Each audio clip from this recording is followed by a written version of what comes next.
always, councillors, welcome. And welcome to our staff who give some presentations later. Councillors, I open our meeting with giving a prayer to give thanks for the contribution by pioneers, early settlers, and for those who brought the various wars from the fabric of Tenterfield community we have today. May the words of our mouths and the meditation of our hearts be accepted with eyesight, O Lord. The acknowledgement of country, I would like to acknowledge the traditional custodians of this land that we're meeting on today. I would also like to pay respect to the elders both past and present, the Chuckable, Kamilaroi and Bundjalung nations, and extend that respect to other Aboriginal people present. Councillors, all our councillors are present, so there's no apologies. We haven't got contract in place. Apologies, I want to note that. Councillors, disclosures and declarations of interest. Yep. Councillor Bob Roden.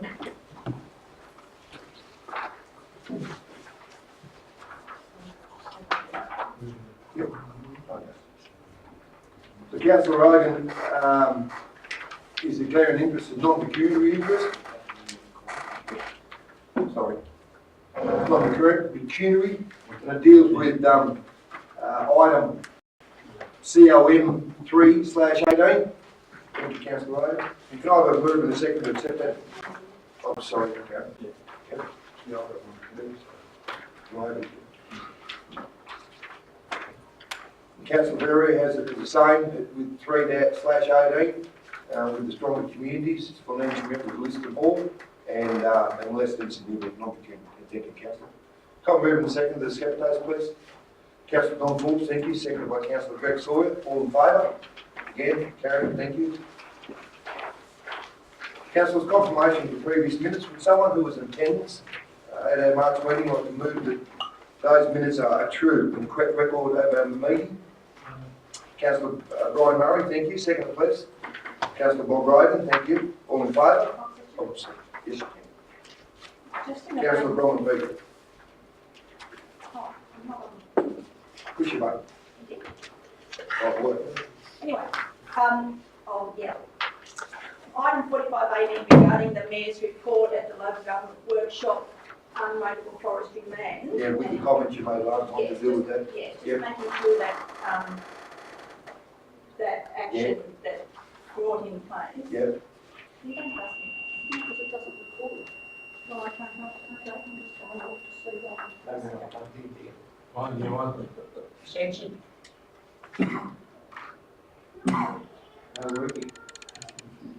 Tap it.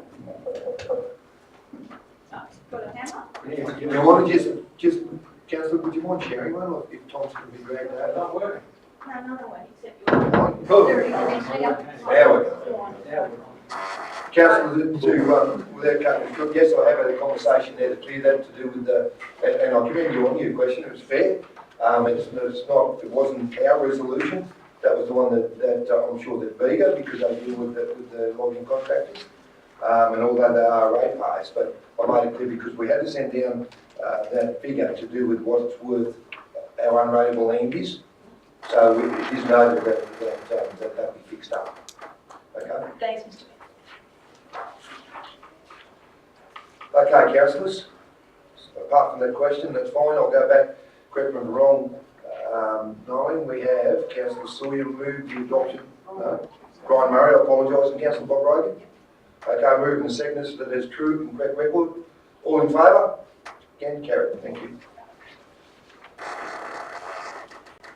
Councillors, tabling your documents, so just relate summary items of business. Councillors, we have an addendum to be at the end of our meeting. It's item COV 37/18. Can I have a move and second to accept the addendum? Councillor Bromley, briefly, thank you. Second, please. Councillor Mike, briefly, thank you. All in favour? Again, carried.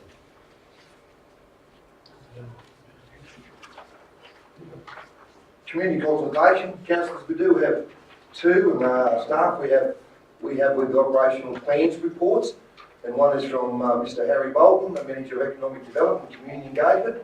Councillor, would you welcome Mr. Bolton to our chamber as always? Great to see you, Harry. Thank you, Mr. Mayor. Thank you, councillors.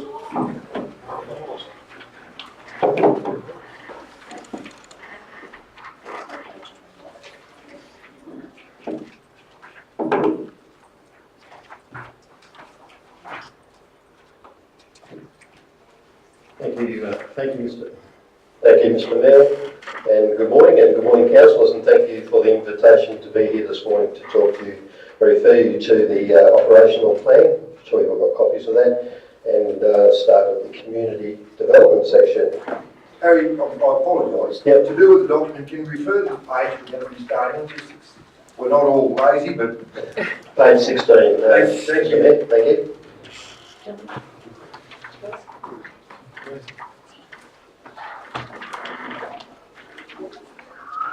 Councillor, I won't go through the whole process. I'm sure you're fully aware of how the new operational plan operates, and I'm sure you've all went through and had a look at the comments and how we're tracking.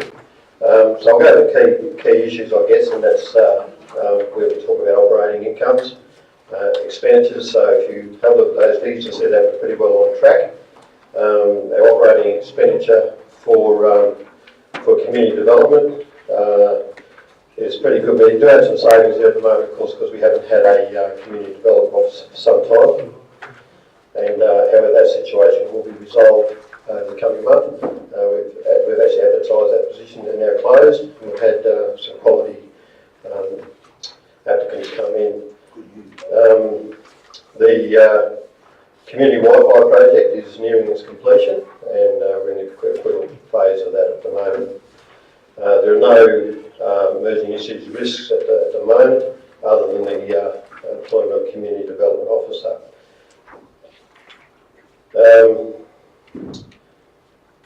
Our relationship with our customers is very good, and we don't seem to receive too many complaints. We do get quite a few compliments, which is nice, and we try and deal with all matters in a timely manner. With business statistics, our community engagement continues, and I've been filling for the community development officer in the absence of that person, and attending community groups and community meetings. Special events over the past month include Seniors Week. Unfortunately, this year's Seniors Week seems to have fallen a bit flat. They didn't have very good numbers, with quite a few of the activities being cancelled. Whether that's an indication of time, and perhaps some of those events need to be rejigged with some perhaps more exciting things for people to do. Sandfield School of Arts did do the usual Seniors Week film, which is very well attended. Planning for Youth Week has been completed and is currently in progress. You would have seen, anyone who's in town yesterday would have seen the event happening out here in Brooksmith Park with the painting. There's somewhere 75 kids that turned up to that, which was fantastic. The day before, the junior fishing workshop was held down at the dam, and again, it's oversubscribed actually. There are 25 positions, and I think they had about 40 applications for that. And I think through a bit of crafty work, I think just about all those kids got to participate, so that was very good. Oracles of the Bush, again, we report we successfully supported that campaign and that festival. Numbers were down a little bit this year, although the festival was extremely positive and very well run again. Numbers were still good, and we think that the numbers are probably down a bit due to the proximity of the Easter weekend coming so close to the Oracles, and that does every couple of years tend to happen. So nothing to be too alarmed about there. I think that festival will continue. I do note this morning in the paper that Jan and Jeff Newman have tendered their resignation from that committee, which is a little bit sad after a very long, in fact they're on the founding committee, so they've been there for 20 odd years with that committee. Councillors, we'll move on to economic growth. Similarly there, comments go through more greens than reds and yellows, which is a good thing. And again, our budgets are running pretty well on time. We're going pretty well. I guess the main thing there is in capital expenditure. We do have some outstandings there at the moment which are currently being addressed. So air conditioning visitors and the visitors admin area and meeting room has been completed. Community Wi-Fi, as I mentioned, is just about completed. And replacement of entry doors, automatic doors for the for the School of Arts has been revoted, so that won't go to that project now. That'll go into our website.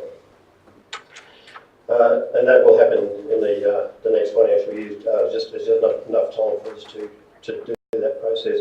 I do make a comment on the website, however, that the website is operating, and it's operating well. It's more to do with some of the content that's on that website that needs to be updated, and a lot of that we need to have from the business houses in town, and I'm sure you're all aware that can be a bit difficult getting that. The redevelopment business information centre is something that we are looking at and would like to be doing over the next 12 months. We had the opportunity to apply for some grant funding. The actual funding was released Friday a week ago, and we had to have it in by the Monday after that weekend. So Kate and Reeve worked very hard, and we've got a very good application in, and hopefully we will get the money so we can do the planning for that particular project to upgrade the VIC.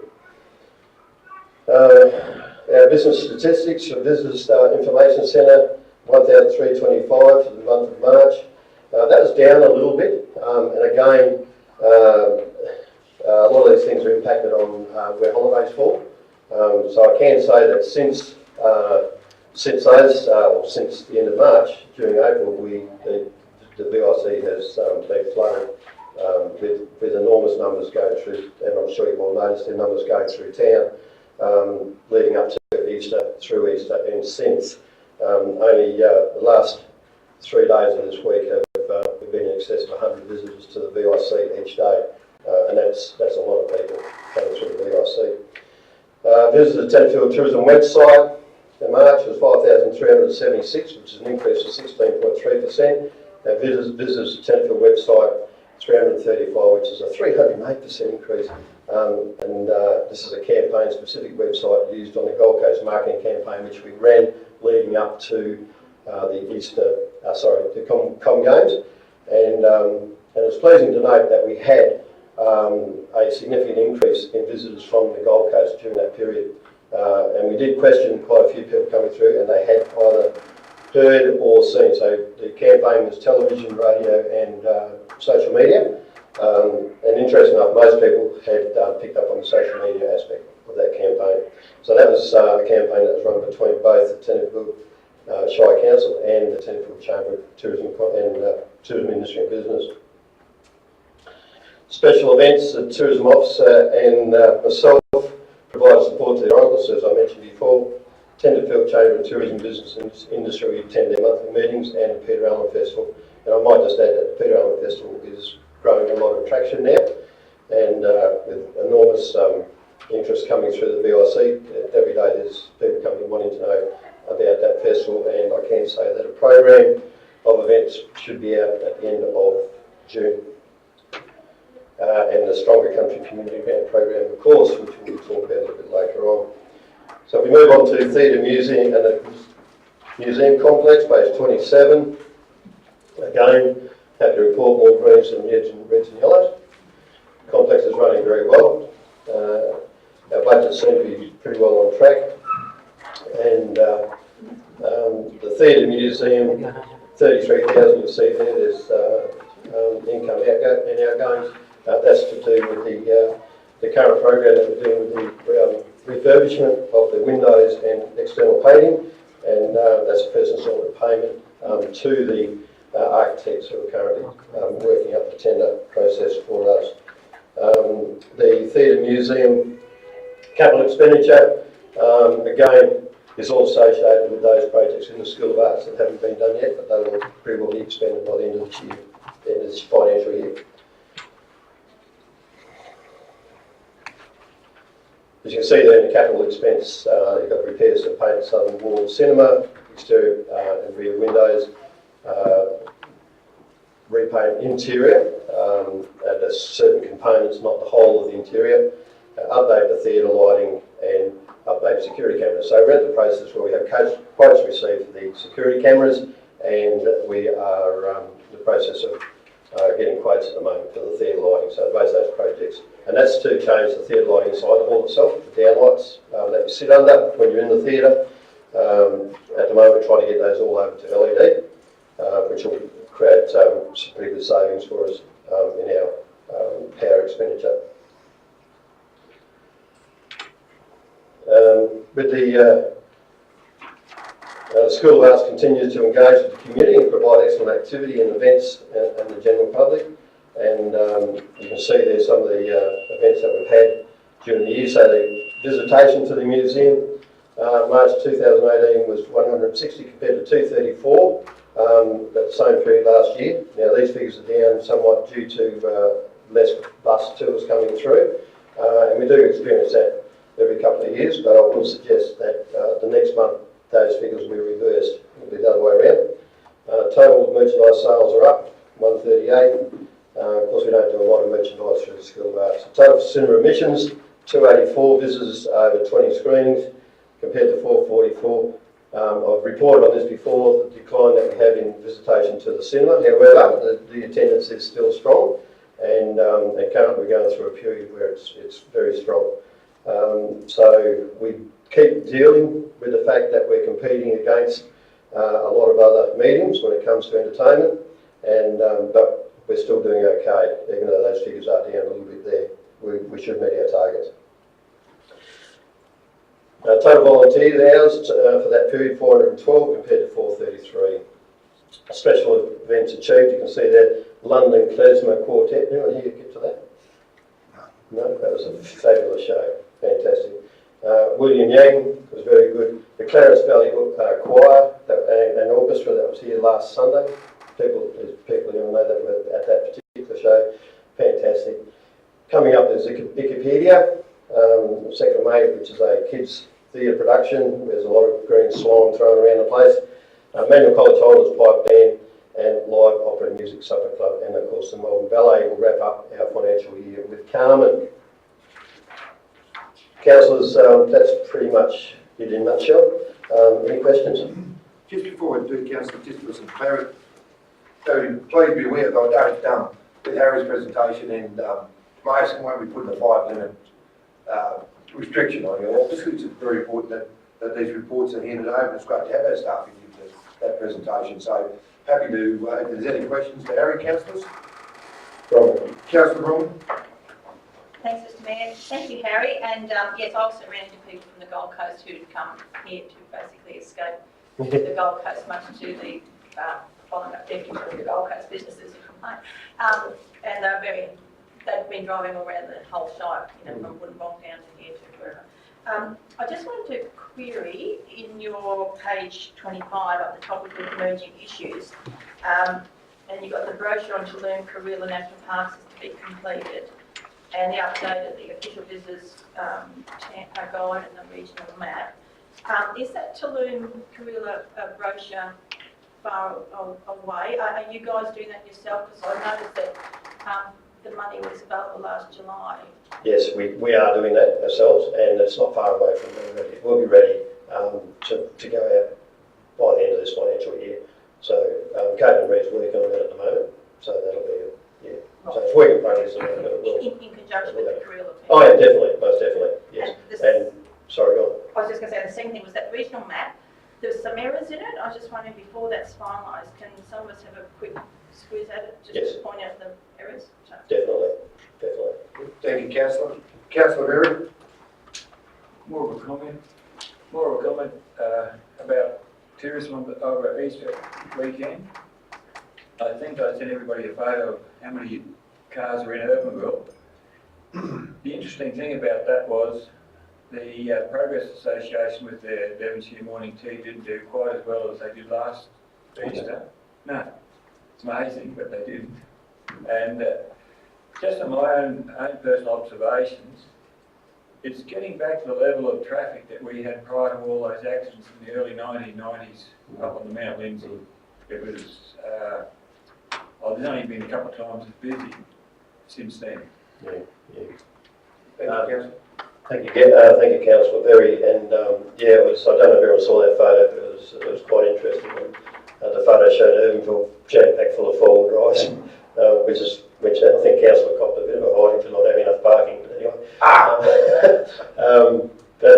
It is, and we are receiving a lot of information and feedback from visitors and tourists coming through that are using the Mount Lindsay now. So there's a lot more traffic coming up through the Mount Lindsay since those roadworks have been improved.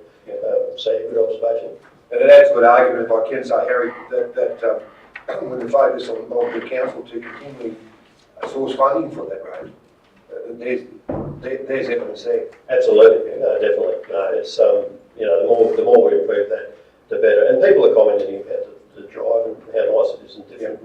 And so yeah, no, it's good. Any other questions to Harry? No other questions, Harry? Thank you very much.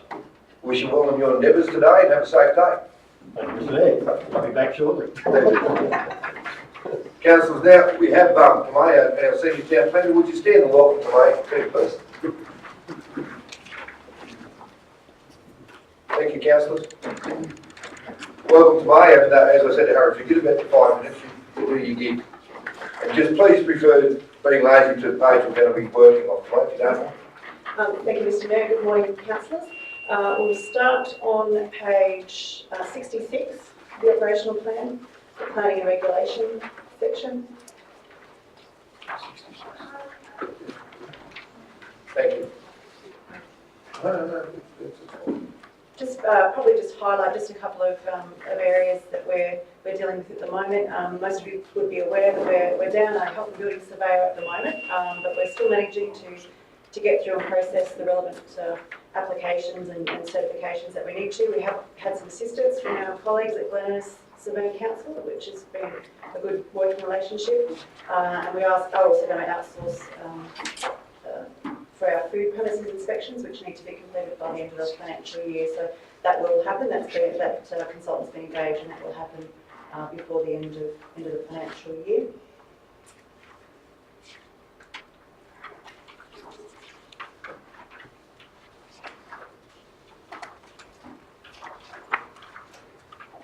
In terms of, I guess, the business of improving business, there have been some fairly major changes, large-scale changes to legislation, Environmental Planning and Assessment Act, which has necessitated some changes to our application forms, our processing details, our delegations. So we're working through those as well. It's just part of what we need to do. Again, we've got our list of applications lodged during March and issued consents during March. We're still seeing a steady flow of applications, mainly residential applications, new dwellings, garages, extensions, and still quite strong interest in property through our inquiries that we're taking.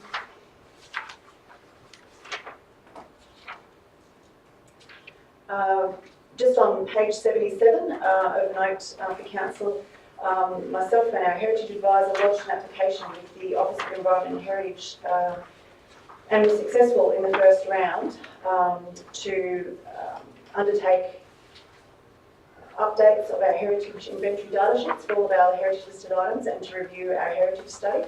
So that's a fully funded up to $100,000 grant. We've met with the officer from the Office of Environment and Heritage, and we're currently preparing a project plan, and we'll work very hard to see that we have some success with that project. So it's something that's been identified through the Heritage Committee, and we're very pleased with our success with that application.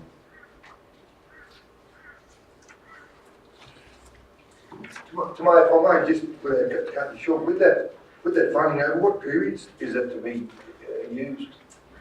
It will be June 2019 for this to be completed. Thank you. Happy to take any questions. Just one on that. Councillor McNish. Just one on that $100,000 grant to make. Wouldn't that be overlapping the Suitors Heritage Report of 1998? Would that replace that? This new study would replace that one, would it? Not necessarily replace it, Councillor, but it would update the 2004 community-based heritage study, and it's certainly been identified and agreed that it does need an update, and some additional information put into it. So that will form part of that process. The data sheets that we do for all of the items that are listed is a component, obviously, of that project, but to fully utilise the funding, it was suggested that we also update that heritage study at the same time. Councillor Bronwyn? Thank you. Thanks to May. And perhaps helping me there, Councillor McNish. One of the issues is those data sheets are very bare and they need a lot more information. And one of the things I was hoping for, to make this my question, is that in filling them out, rather than having a consultant be paid to do it, is there some way we can have our local historical people be actually paid for their time rather than paying a consultant to talk to them and the consultant getting the money? So is there a way that we can arrange that as part of filling those out and having our better data on each of those heritage items? Yes, and that's certainly a component of the project plan that we're undertaking, and that was part of the application that was made, is that there would be a collaboration with the local community. So whether it's his local community members, school children, and working out how to get out into the community and get those people to help us with those data sheets. So that was part of the reason for the success of the project, I believe. Any other questions to make, councillors, to do with you want another one, councillor? Yeah, just one to May, on the food inspections, which is being outsourced to, it was Glennis, is it, or No, it's an external contract. external contractor? Do they still give the food premises a day's notice or 2 days' notice that they're coming? No, councillor, we haven't done that for as long as I've been here. It is just a turn-up inspection for obvious reasons. Good, thank you. The questions, councillors? The councillors to make, just to finish, just on a comment to do back to page 73 with the DAs. I'm interested in this because of the uniqueness of our shire and the businesses we deal with. Very pleased, and it's good information for us as a council to know what a business has to go through that's involved in that type of business, what they have to go through is forward planning as far as applications for those events. I'm really pleased to see that. And it's good education for us to know that that's the gig, that's what they need to do. Yeah, good to read. Okay, to Mike, as I said to Harry, happy day, and thank you very, very much.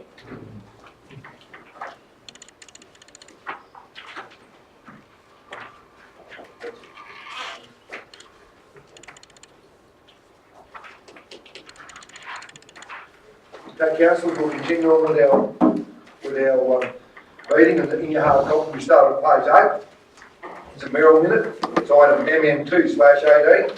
Liability for depreciation of rural fire services. Here's a Merrill minute from myself, but in fairness I will ask for a seconder, so I'm moving it. Councillor Varian, I thank you, and I'm happy to take any questions, and the CEO will help me with this. And it's something that's been bandied around for a long time, and as Mayor fully supportive of it. Any questions, councillors? No questions? All happy to receive it, no? Again, carried, thank you. Move on to page 9, councillors. It's item COM3/18 to do with Stronger Communities Grant Program. I'll move in a second to deal with this item, please. Councillor Ryan Murray, thank you. This one? Oh, I apologise, councillor, it's just a bit of a tidy up. To do with our item that we got in confidential, can I have a move in a second that we deal with that, please? In confidential. Councillor Bob Rogan, thank you. Seconded by Councillor Brian Murray. And I thank you. All in favour? Again, Karen. Next item. Now we'll go back to page 9. Repeat myself, COM3/18, Stronger Country Communities Grant Program. I move in a seconder. Did I get one here? I've got Councillor Bob Rogan, seconded by Councillor Murray. And I'll hand over to... Yes, I can. Bob, you leave. Right up. Your call. Welcome, Kim, when I was testing you.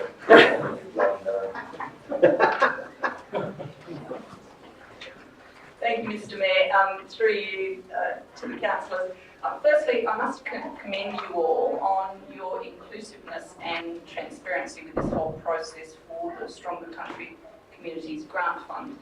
Under normal circumstances, we certainly wouldn't be putting reports up to council in relation to grant applications unless they were significant CapEx projects that would impact or have budgetary implications on the long-term financial plan. The fact that we have a report before you now is indicative of the strong community engagement that this council fosters, and again, I commend you on that. In relation to the projects that we have before you today, I would bring to your attention, pursuant to our councillor workshop last week, that there is a finite bucket of funds available for both sporting and non-sporting activities. We were unsuccessful in round one of this particular funding with some major streetscape activities, including gateway signage, but were encouraged to resubmit that particular application. Before you, I've circulated a bit of a breakdown of that application, and I have marked it as confidential only because it does include the name of the consultants and also some pricing that was put for that particular project, just so that you could use that to reconcile against the list of projects that have been devised as a result of the most recent consultations. As I mentioned at our workshop, we're left probably with a residual amount of 850,000 for sporting and 850 for non-sporting activities. The spreadsheet that was circulated and attached to this report identified those projects that A, are eligible for this funding, B, are aligned to any of our existing strategic documents or regional plans, and those that had whole of community benefit in addition to some very, very preliminary risk rankings. Today I'd ask that Council give consideration to prioritisation of the projects that are to be submitted for round 2 of the Stronger Country Communities Fund. We won't go through village by village because we certainly have looked at those at the workshop, but more importantly, we are looking at all the community benefit. Obviously, equity and access is always an issue when you're representing your particular wards, but just be mindful that the ward system is really for the election purposes, and once elected, obviously, you do represent the whole community. So we really need to ensure, given that there are such a small amount of funds in both of those buckets, that we can stretch them as far as possible, ensuring that equity and access. Of the projects that have been previously submitted in round 1 and will be resubmitted, you'll note the gateway signage for each of the villages was up there. We've got some toilets that were included in the earlier application for Jennings, for example. In Drake, we've got playground improvements and safe crossings and gateway signage. For Tedfield itself, that wasn't incorporated except for the fact that there was some quotations in the original cost of concept plans for the stage 2 of the streetscape improvements and also for Memorial Hall. Overall, the actual cost of concepts for each of the concept plans that were made and previously circulated to you, if all projects were to ever be funded, there was an estimate of 990,000 for Urbanville and 610,000 for Drake for each of those projects. And I'm mindful that playground equipment and shade shelters and barbecues came up during the preparation of those concept plans. Not all of those were submitted in round 1 because of the funding and the eligibility in round 1. So I'd ask you through your deliberations this morning to consider A, the eligibility, very importantly the alignment to our strategic plans, and also those that would be able to be funded through the 2.3 million that has been allocated for this shire. Through you, Mr Mayor, I'm happy to take any questions. Questions, Councillor? Councillor McNish? Kim, I'm a little dismayed by these figures here we've got in front of us. Like, can we mention the figures or? Sorry, through you, Mr Mayor, for the document that's marked confidential, no, that's just to assist you in your deliberations, and they're not for full services. So, for example, some of them for the signage. That would be for small type of signs, entry gateway signs. That wouldn't be for gantry type signage that has come up in the recent consultation. So these funds would contribute towards, they wouldn't necessarily fully fund these projects. Some of them would. Just to give you an idea, also in the report where I've got some indicative costings, again, that's just to help you in your deliberations. It's not always going to cost the amount that I've estimated for a toilet block. Sometimes it will be less, sometimes it will be more, depending on the nature of it and its location. Obviously, the more remote the location, then you've got freight and logistics implications and transport. So they're just to assist you only, not to be really read onto the record. I'm just referring to the actual cost of those signs. And I've got one of those Lithonia signs in my property. Beautiful sign, $600. Yes. Um, That includes, sorry through you, Mr. Mayor, that does include the actual design, all the geotech if they need to be put down well into the ground so that they don't fall over in a wind. It includes all of that, from my understanding, Mr. Mayor. Again, they're very indicative costings, and for those projects that would be submitted, we would have more recent application costings. Can I put it together? These are, to me, $2,000 to pull up these signs. And then we get more for shade cloth and park equipment and toys and Christ knows what. Through you, Mr. Mayor, all I can go by is the information that was provided from a consultant previously, and they were cost of concept plans that were previously submitted. Not to say that what you're suggesting is incorrect, but when you do have major structures, they need to pass muster in terms of engineering and geotech and risk and a little bit. But I understand what you're saying, yes. We've only a bloody sign. Yes. I'll go over here to Councillor Sawyer, and I'll come back to you, Councillor Ryan. Councillor Greg Sawyer. Thanks, Mr. Mayor. Given the figures on that page, and I'm agreeing with Councillor McNish, and it's marked confidential, can I ask that we move that particular page to confidential and thrash that out? No problem. There's been a motion to move into confidential, just to deal with that front page, Councillor. Yep. I'd like a second, please. Councillor McNish, all in favour? Against? Carried. We're in confidential. Right, obviously said. Okay, councillors. As always, thanks very much for sharing in morning tea, and lovely morning tea. To bring everybody back on track, we're still on COM 3/18, and I just put some comments from our CEO to deal with. We're back in open, obviously. Karen? There's a couple of ways to do this. There's a couple of ways to do this. We use the high watermark way, where we go through and pick everything that from priority. Start again. Prioritise it from 1 to whatever, and then write them up until we run out of money and we add 850,000 on both columns. Or we could exclude the things we don't want and look at the leftovers. Or pick one thing from each town, or even pick the town versus the villages in what order you want to consider those.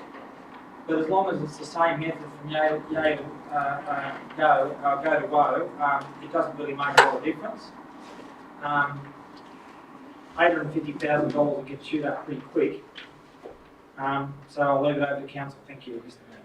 Thank you, Mr. CEO, and councillors, please be aware, and I know Terry respects it, in no way our CEO sways us, and anything we do, we vote on this, it's purely advice, and it's good advice, and thank you, Terry, for your comments. Councillor Herrick. Thank you, Mr. Mayor. I just thought the best way to do it would be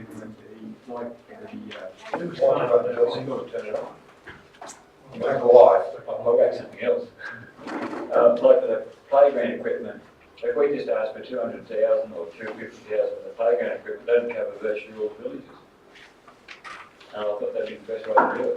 Quick, easiest, because that's a fairly important thing. Toilets are another fairly important thing, and there's only a little bit left over when you look at that. If you did it that way.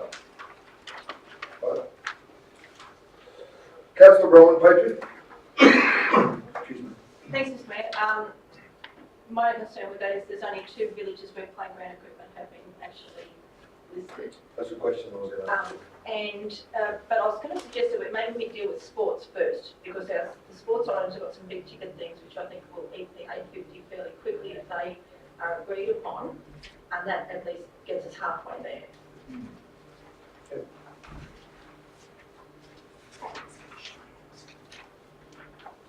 Do you want to comment, Kim? Sorry, through you, Mr Mayor, we just need a motion on the table for seconding and debate, unless we move back into committee poll. I apologise, say that again. We've now resolved to go back into open council, Yes. so for the debate to commence, we need a motion on the table, and we haven't yet got a motion on the table through you, Mr Mayor, procedurally for, we've got a suggestion of how it be dealt with, but it hasn't been formally moved as a motion. My understanding, unless I missed something, I'm sorry. Yeah, Bob and Brian. Yeah. I've got it, okay. Thank you for your advice. Okay, councillors, we're in here and we've had Councillor Berry suggest a way forward. We've had Councillor Bronwyn Peake suggest a way forward. It's important. We are dealing with the advice, which I think is good advice from the CEO, to do with that first page on the big sheet, to do with what got the yeses.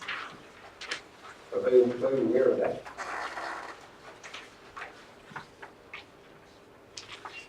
And what the feeling and which blows me away, and I think it's great, that council is very supportive of getting some stuff done in our villages before we come back to our regional centre, which is Tenterfield.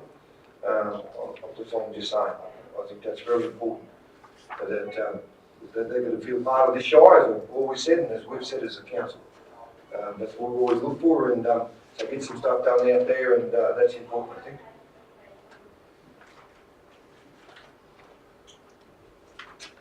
Councillor Sawyer. Thanks, Mr Mayor.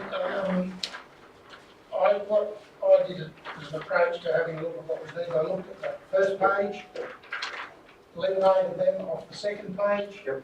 and then went down location by location. For instance, I came up with Urbanville, with item 2 on that for playground equipment.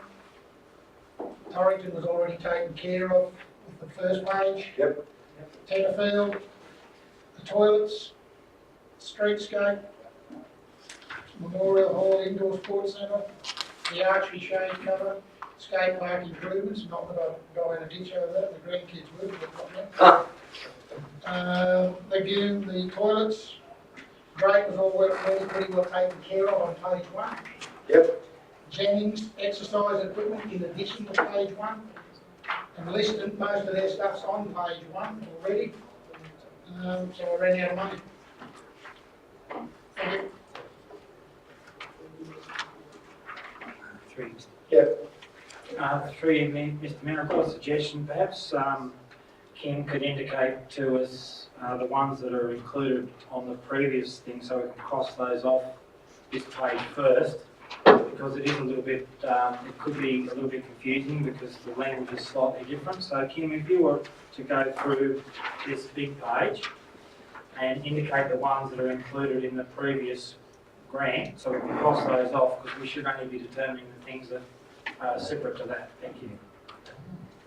Through you, Mr Mayor, so gateway signage is incorporated for all the villages in the previous application. Yes. The toilet block at Jennings is also included in the previous application.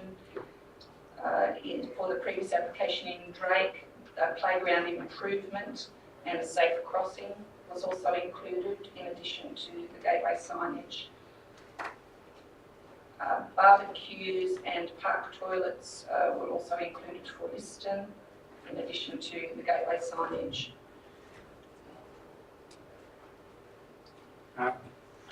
Through Mr Mayor, can you please repeat Liston? I think I just read that one.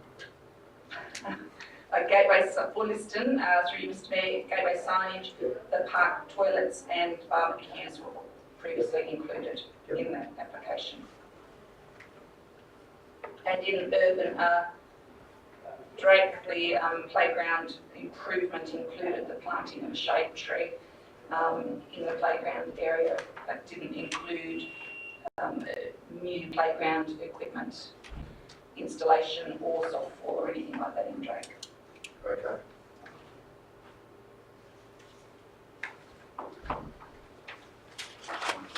Councillor Berry. Mr. Mayor, going back to council. Mr. Mayor, going back to Councillor Petrie's suggestion, my suggestion is we go along with that Councillor Petrie's suggestion and go back and have a look at what we want for Tenterfield. Yep. Now, have we got a costing, Kim, for the toilets in Tenterfield, and which toilets would they be? Would they be the ones out here? Through you, Mr. Mayor, there hasn't been any detailed costings on toilets. The indicative costings that is provided in your report of 150,000 was simply to give an understanding of what potentially a toilet block could cost if you wanted to have a new construct, depending on the size. It could be more, it could be less, just to assist you in your prioritisation. So I presume any toilets we do them in the call change room showers, that would be included in that, would they? For Tenterfield, Memorial Hall change? Through you, Mr. Mayor, no, because the change rooms is a completely different upgrade to that hall, and obviously in the change room there would be toilets in that. That costing would be quite different to if you had a standalone toilet amenity in a park, for example. Yeah, that's what I mean, they'd have toilets in them. Yes. Yes.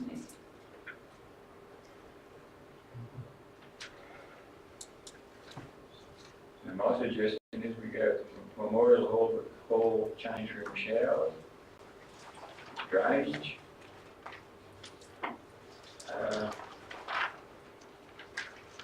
At this stage, I'll go to the archery.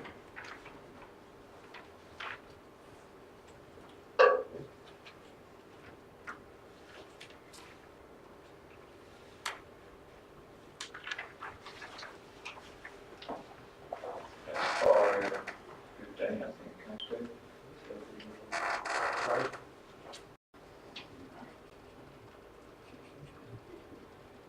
Is that including seating?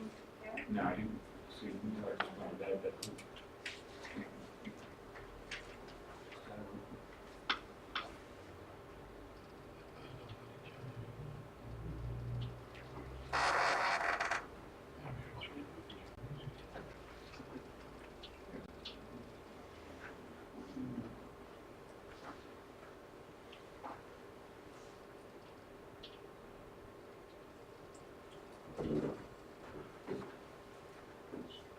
Mr. Mayor, what's the streetscape, second stage, what does that Good include? question.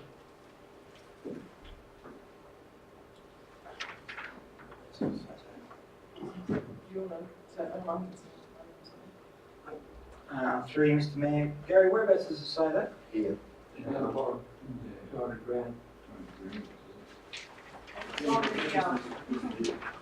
it's the third line in Tenterfield as well. Through you, Mr. Mayor, that was a guess on the design and construction of a gantry on either end of town. My advice to council is that that project's probably a little bit premature after a meeting that I had with the RMS yesterday.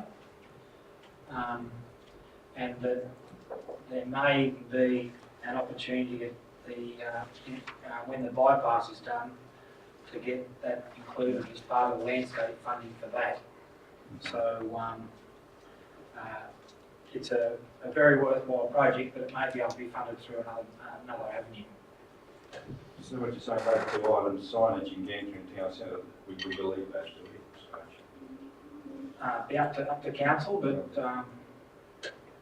Councillor Bromwich. I think there's two separate items there. The first one was the gateway signage and gantry that CE's just referred to. The third item under Tenterfield is the town centre streetscape improvements and heritage walk footpaths. I think that is part of, Councillor Murray would probably know far more about this than anyone. There was a second stage to the consultant streetscaping plan. I think that's correct. And I think that might be with the 200 grand. through Mr. Mayor, the more expensive part was the gantry, the cheaper part was the Heritage Walk footpath. I understood. And Harry, through Mr. Mayor, Harry, can you speak to that? Because I don't know exactly. Sorry, say that again. The Heritage Walk footpath thing, was that to do with, That's to do with the soundscapes yeah, that we have, yeah. So, sorry, what was the question? I wasn't listening. well, I'm not overly familiar with it. Okay, so the streetscape is the soundscape that we had, that we did in conjunction with the St Joseph's School 2 years ago. And so it's a series of stories that runs through the main street and down Molesworth Street, High Street, and then back along the park, through the park walk, back up to the Catholic Church, and then back down to the VIC. So it's an audio and a visual. Yep. Be back on here. So the town centre streetscape improvements as part of stage 2. There's additional garden beds and things, is that correct? That's my understanding, yes. So that would go from from High Street back down to Molesworth Street. Right, and so therefore, what budget, is that the $200,000 for That's streetscape? $200,000, that's correct, yes. And that would include the Heritage Walk footpaths as well as that? Okay, right. So we're back on track with that then. 200,000 that would come off the community side of things if we go for that.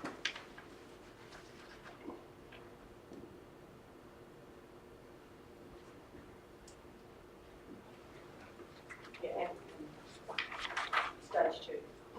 So, just question you, just because you mentioned it, to do, so I get clear in my head, to do Memorial Hall auto visual, that's to do with what you just commented on, is it? No. Okay, No, that's so separate gig. yeah. So the audio visual, so if we're looking at Memorial Hall as becoming a conference centre, Yes, so that would be putting in your roll down screens yes, and your data projection. Yep.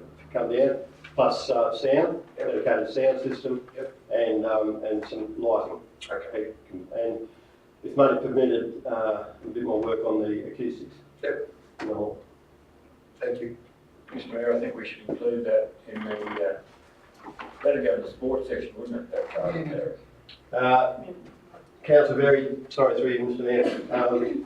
I think the idea, and I'll take advice from Ken here, but Memorial Hall is split between sport and community. Yeah, Okay. you really need that one with lighting communities, that's it. I would put the audio, the audio visual, was it? Yeah, Under the government community. I think so.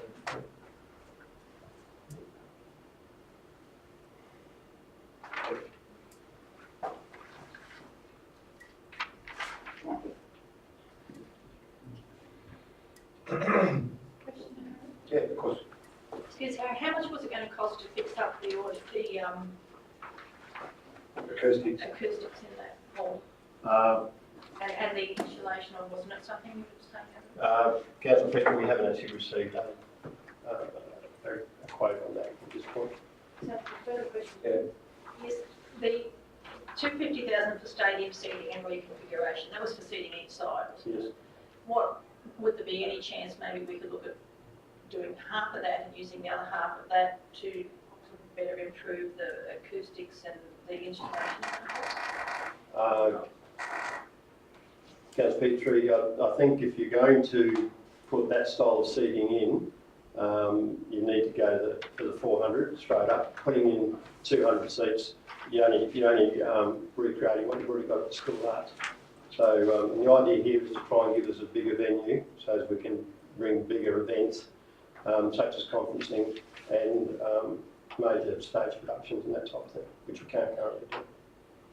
So the stadium seating, could that go in community, or is it? It could, definitely. Yes. Depending on how we go. It's more, that will be used more for community than sport. Yeah, you think so? Yeah, because you can't roll it out when you're playing basketball. No. Wouldn't the stormwater there, Harry, fit more under community than sport? You could. I guess, sorry, through you, Mr. Yeah. I guess it's a sporting facility that you're protecting, and that's part of the sporting facility, I suppose. So, but you could move it, you could have it under community if you wanted. I don't think there's any issue with that. What are you thinking? Through you, Mr Mayor, just in terms of stormwater drainage that will need to occur for any major structural change because of the pipeline and where it currently lays. So if you determine that the Memorial Hall upgrade is a project, I think it'll be needed no matter what you do. So if you just put part of it in sporting, it'll need to go in sporting. If you put all of it in community, it'll have to go in community. It'll have to go one of the two. So just also, Mr Mayor, having a look at some previous figures that did include even more significant structural changes to the Memorial Hall. It came to like 2.8 million for a total project cost. We're not looking at anywhere near that at the moment, but for that previous quotation, there was 450,000 just for the change rooms alone. But that was to be a separate pushing the walls out and all sorts. So. Councillor Herrick? Mr Mayor, I'd like to include the Liston Hall upgrade and the toilets at Lagoon in the community side of it.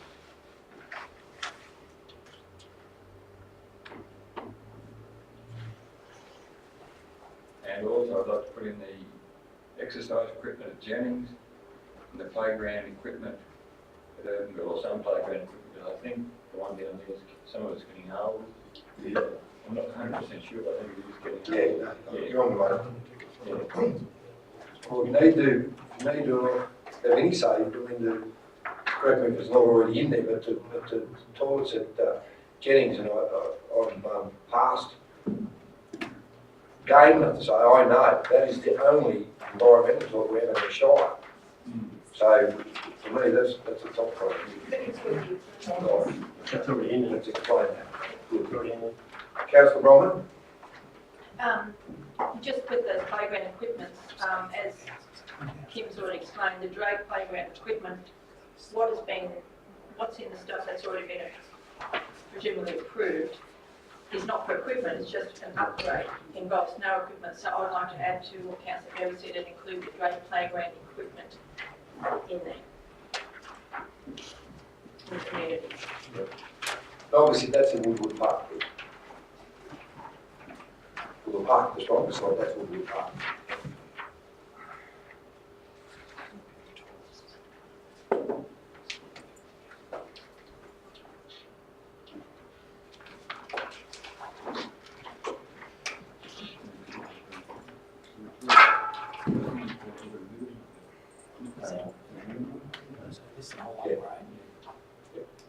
That's one outside the hall. Yeah. Yep.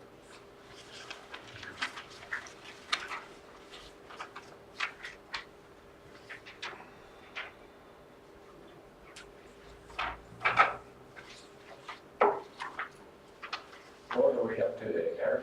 505 on community. We've got to add over 505 there, yeah. Is the Liston Hall the latest quote or the previous quote?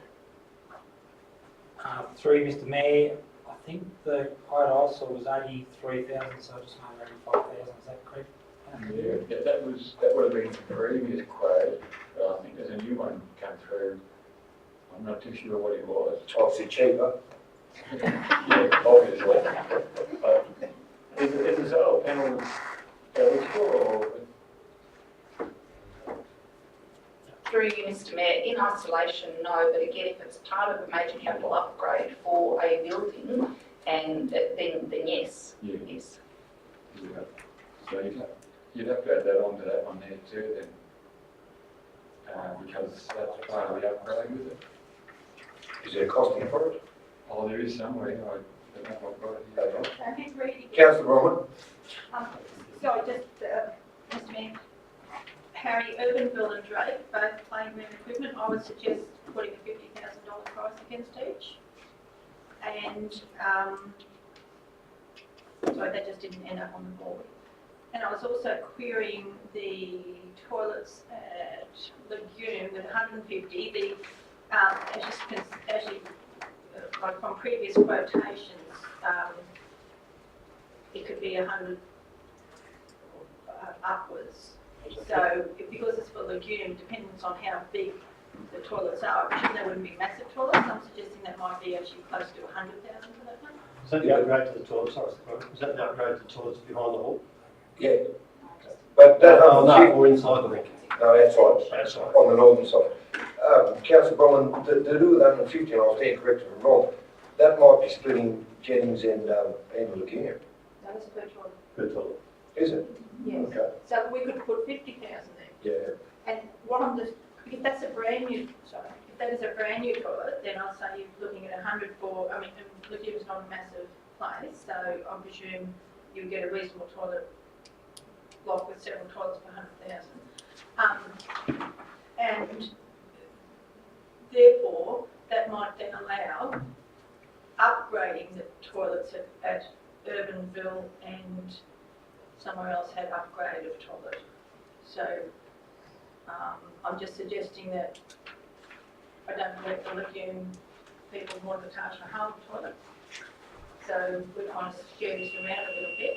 And if that is actually an upgrade, is that a complete knock it down and rebuild? I think so, because the toilets we spoke of, we're going to cherry pick Lagoon just for a moment. It's for the travellers, because it's a beautiful set of brand new in the hall, not very old at all. But the ones on the outside, on that northern side for travellers, everyone knows that that's what they comment on if they've been to a village and, you know, the amenities were great and they tell their friends and all that, but if they're absolute filth, then they tell them that also. So I presume that we would get a reasonable toilet facility for 100,000. I would hope so. Absolutely. Yeah. We might even get one for 60. Yeah. So that's That's why. right. 3 of me, won't be one for 60. No. Okay, well, we'll go to the 100. So can I suggest that the Lagoon toilet upgrade be priced at around 100,000? And then, because what about this Urbanville Park toilet upgrade? That's also on the list.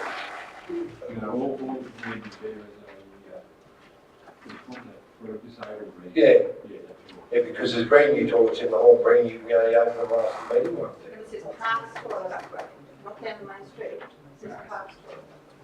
So haven't we just built a new toilet there? Yeah.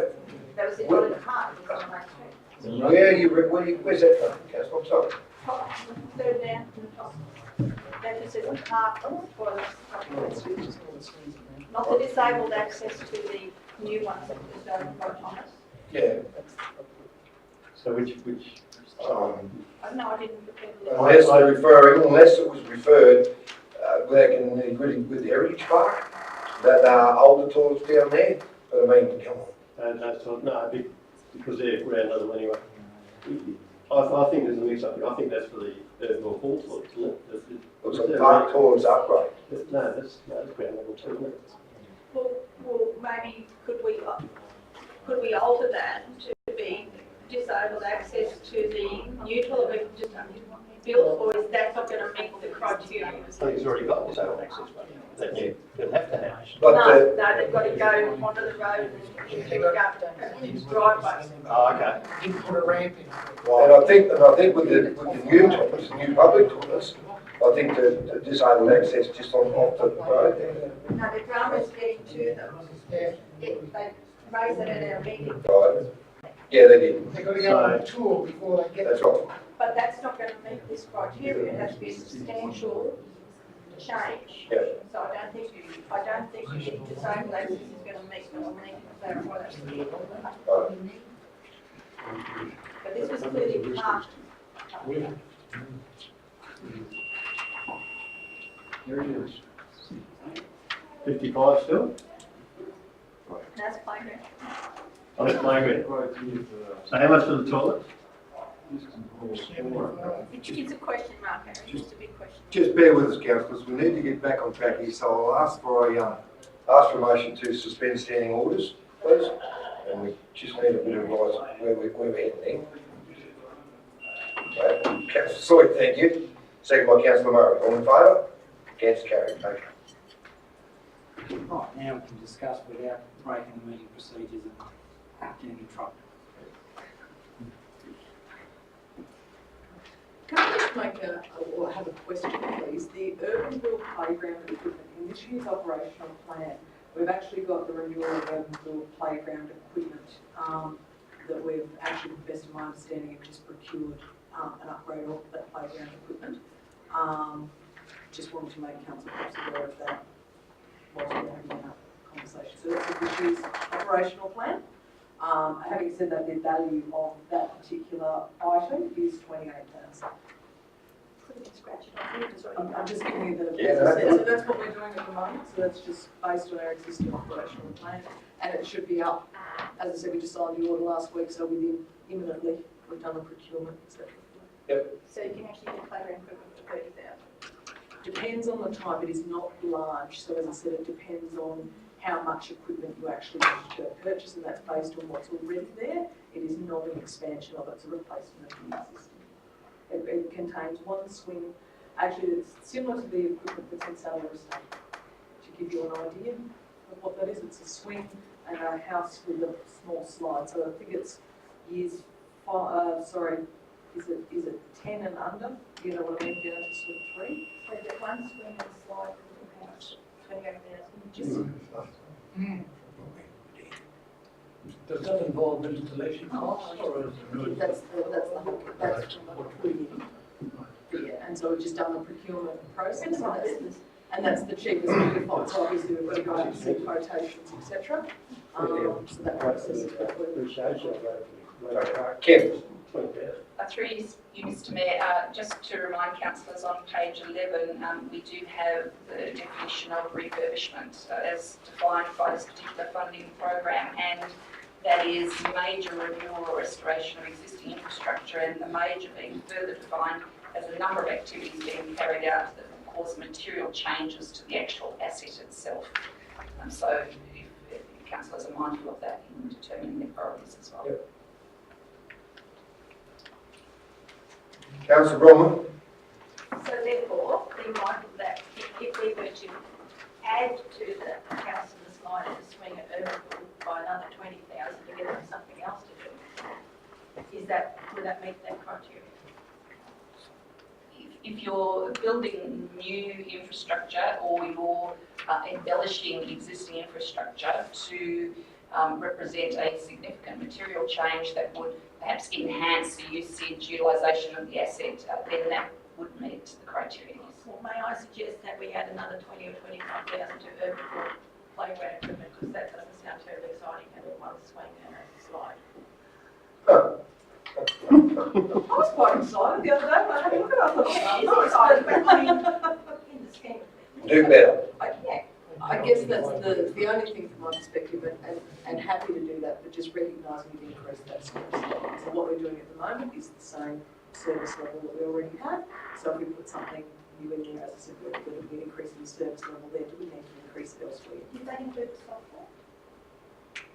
I'd have to Be go. part of it, you think, we wouldn't build without It's software, the would it? installation, Yeah. but I think I'd have to check the type of software that goes with that type of playground. Obviously, bigger playground, you get a different software, you need different density, different heights, all of that sort of stuff. Councillor Peters? Thanks, Mr Mayor. I'm just noticing here in Jennings, exercise equipment, what's that consist of and where are you going to keep it? It's in the park. Yeah, but what is it? It's permanent stuff, like we've got on the walkway here. It's like off to the ground. Yeah.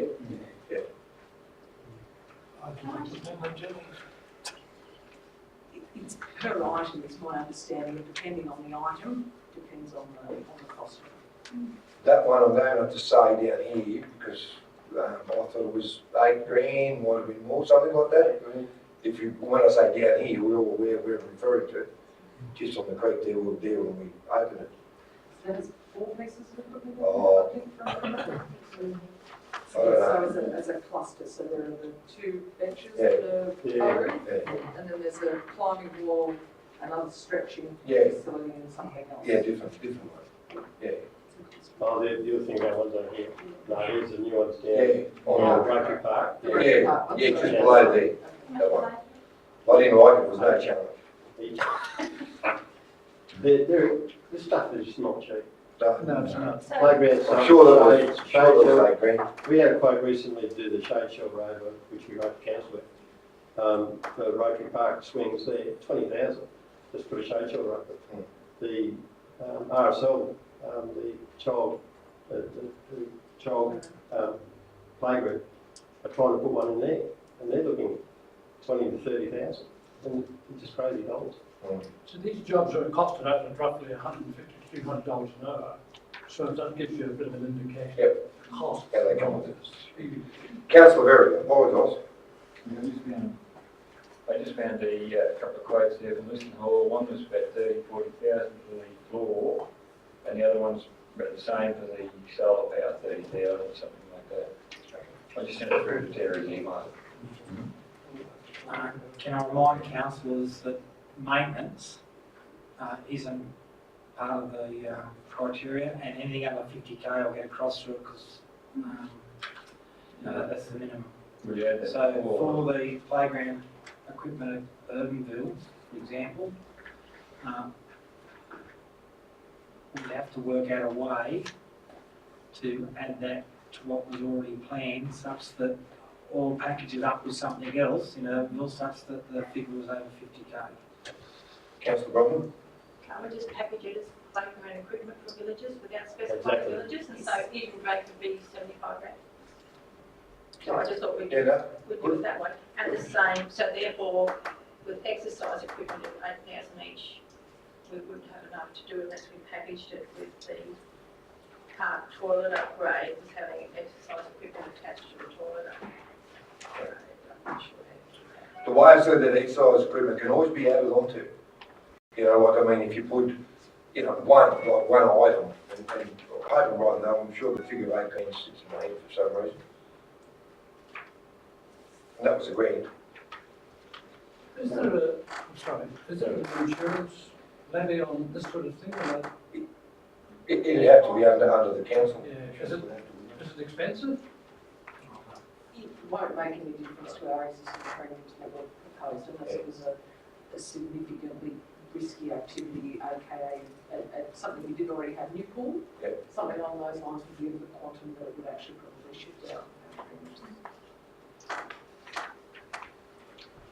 Councillor McNish. At the risk of A Ward getting everything, could I?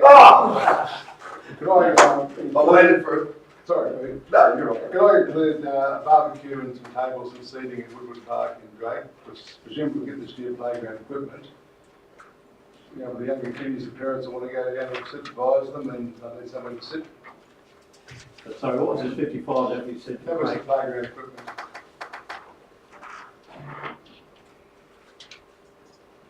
I think we're looking at a whole lot of money there from tables and chairs. Probably looking at probably 2 to 3 at the max. Barbecue is, to me, that'd be optional. But the main thing would be the seating. Chip? Seating is shade. Well, that seating is shade. The shade was mentioned before. I think it was. Was it just a tree, Kim, was it, or? Yeah, it said something about Kim, about a tree. Sorry.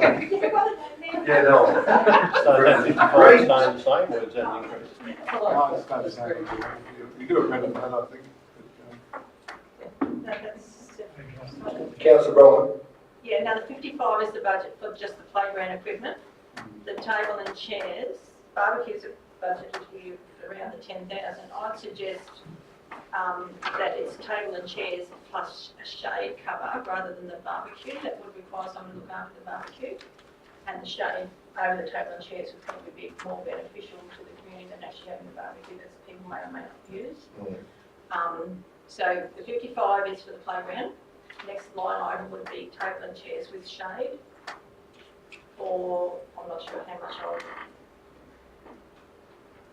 15, 20. do, 15, 20,000. How much? 15, 20.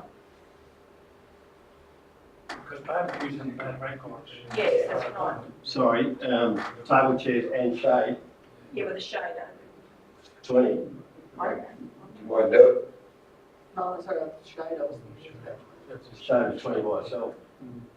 Oh, not table and chairs for 3. On the drain. So make it 20. Councillor Berry.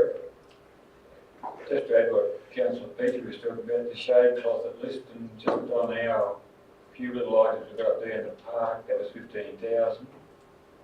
But, Thomas George over that.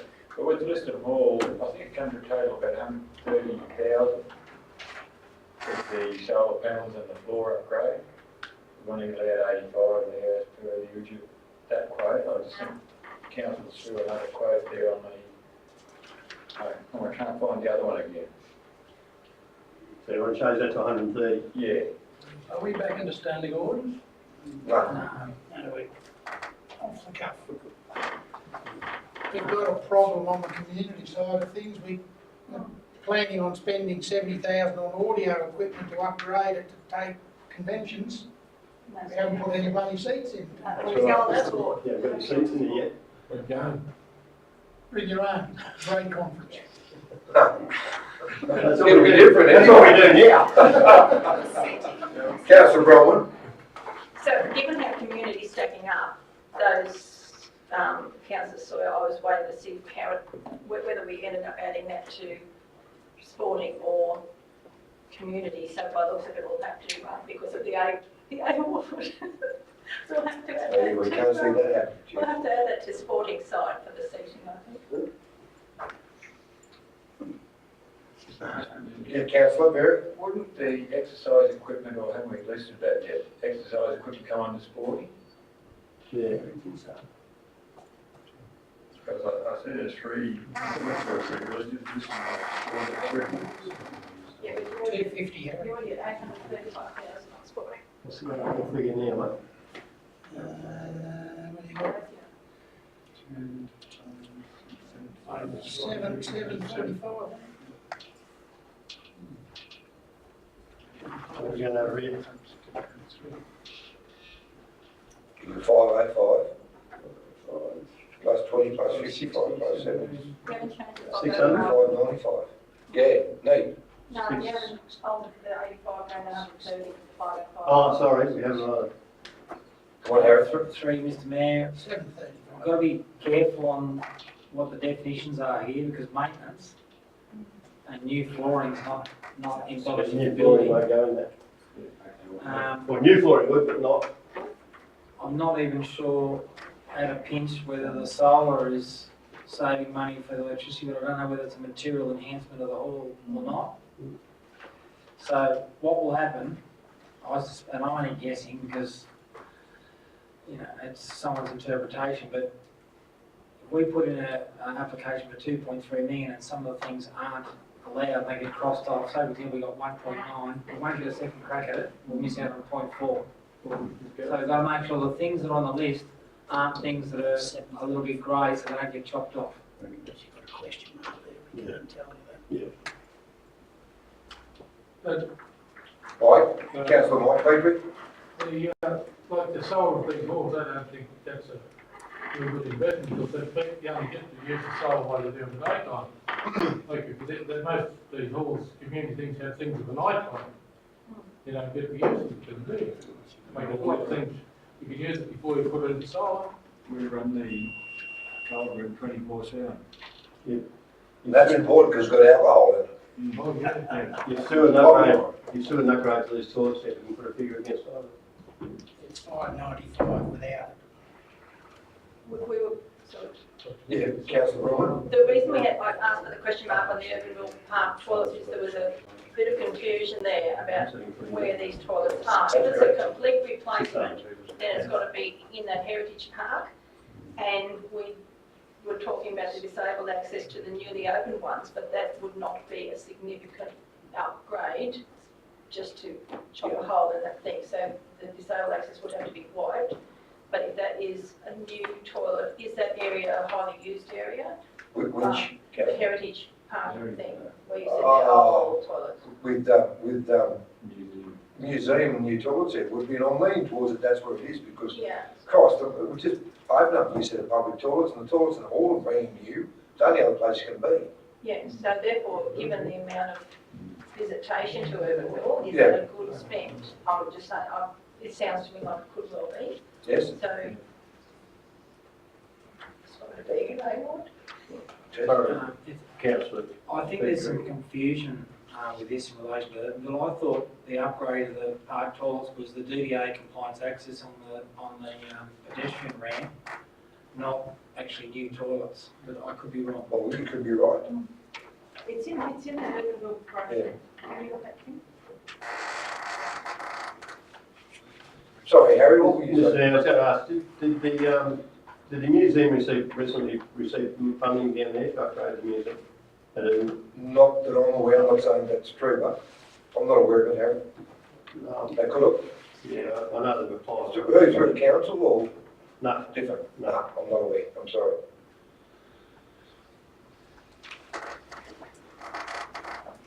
Well, we should up the ante on all the exercise equipment in wherever they want it, and the playground equipment. Kim's just replying back to you, Councillor Brumman. Through you, Mr. Mayor, the toilet that's identified in the costed concept plans for Urbanville was in a central village park to build a universal access toilet for male, female and change. That was in that. Thank you.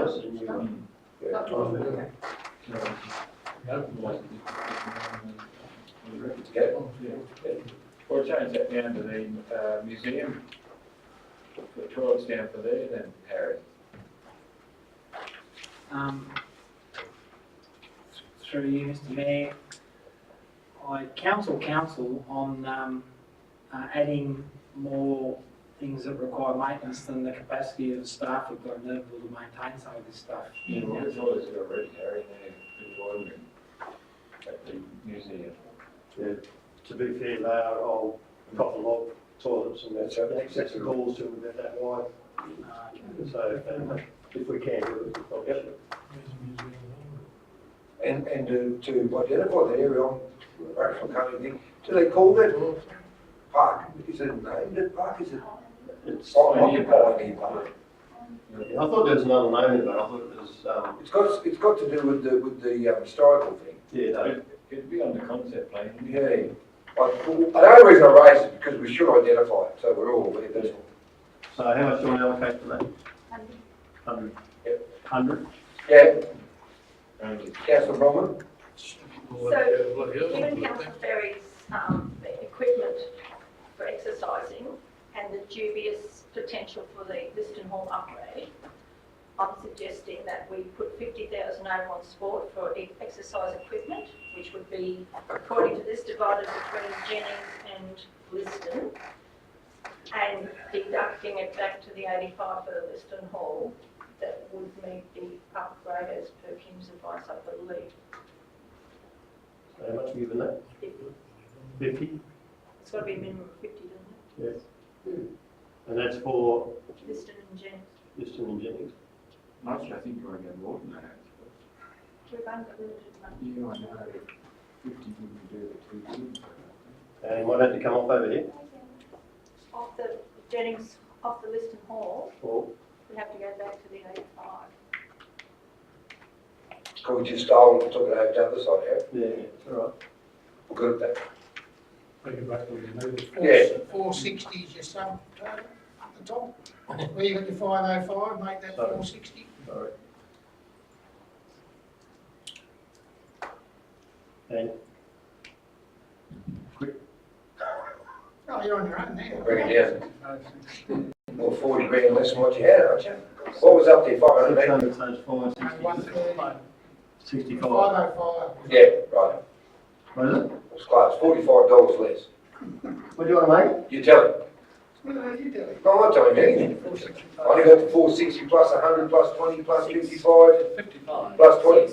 Hang on. 60 or 50? 5, 60, Yeah, get your mind. 580, Sorry. 655. 655. 6. I like Yeah. fives, all right? I like fives. Yeah, I got that. We're going up, not down, it's like an auction. Councillor Bromwell. And upon Harry's advice there regarding the shade, you'll have to probably up that to 30, Harry, for the table of chilies and shade at Drake.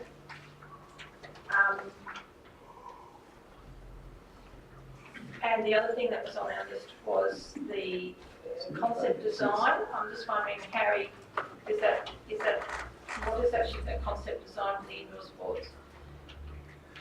Sorry, say that again, the concept design for the, the Memorial Hall indoor sports concept design, so again, the, 30,000. you've got to sort that up. Through Mr Mayor, and again, that's not going to be anywhere near enough as what was previously quoted, but for structural engineer, design drawings alone, the upper limit was 26,500. And then for detailed architectural design, you were looking at another 26,500. So there are, whatever changes that if council prioritises a memorial hall, we'll need to tailor the request for quotations down to the amount of money that council is successful for. So. We could have more seating in the Memorial Hall, couldn't we? We could allow more seating in the Memorial Hall, Harry, there, I think, just look at the figures. Gary, Councillor Berry, the way we've looked at it, and with access for emergency exits and what have you, 400 is probably the best we can do with that tiered style seating. And what that will still give us will be space for another up to 200 seats on the floor. So we're going to go to 250. It's money-wise, yeah, but that's Oh, that's before. that's all we'll need. 400,000, sorry. Yeah, that's all we'll need. That part of That's the a program. different sports round, there is one for that. Councillor Forbes. Yeah, with this exercise equipment that has been pushed, whenever I go walking, I walk quite often, I've never seen anybody use the exercise equipment. Right. So I just wonder, what's the point of putting it in? If you want to take it out, well, we're trying to make some money up. I But, make anyway. yeah, but I want to make sure we're Yeah, spending Hughes, wisely. good point. Yep. Councillor Bronwyn. Well, I suppose it goes because it came from the community to have exercise equipment there, so I didn't know if it was for travellers or the actual local community people. But there are two other significant sporting things that we haven't looked at yet, which is the skate park and the Shirley Park cricket/soccer facilities. What sort of funding was looked at as being required for the skate park improvements, and what funding was looked at being required for the cricket and soccer facilities? Harry, do you know exactly what the cricket and soccer facilities upgrading? The cricket and soccer facilities is in relation to the Canteen. toilet and canteen block there. A new amenities block. Yeah, That's what we'd like to put there. No, have we got that in our, It's in the budget. put it in our budget, By the same council's budget? and that's up to council, so it's in the long-term financial plan. By the same token, we have got an allocation there. The question is whether or not the allocation is high enough to achieve what people actually Or want. whether we use that allocation somewhere else if we get funding to do that. And that's a very, very good point, I suppose, is that if you can get the funding through this. But it's the same with small projects, and it's a challenge we all have to, the smaller the project, the more administration cost you're going to incur to deliver it. And that's, a problem, whereas are you better off to apply for something like the Memorial Hall as a project and then deliver other things within your own budgetary constraints as you go along. So that's for council to determine. So what money was looked at for Shirley Park? It's in the report today. It's, Was it one of the plans, 120?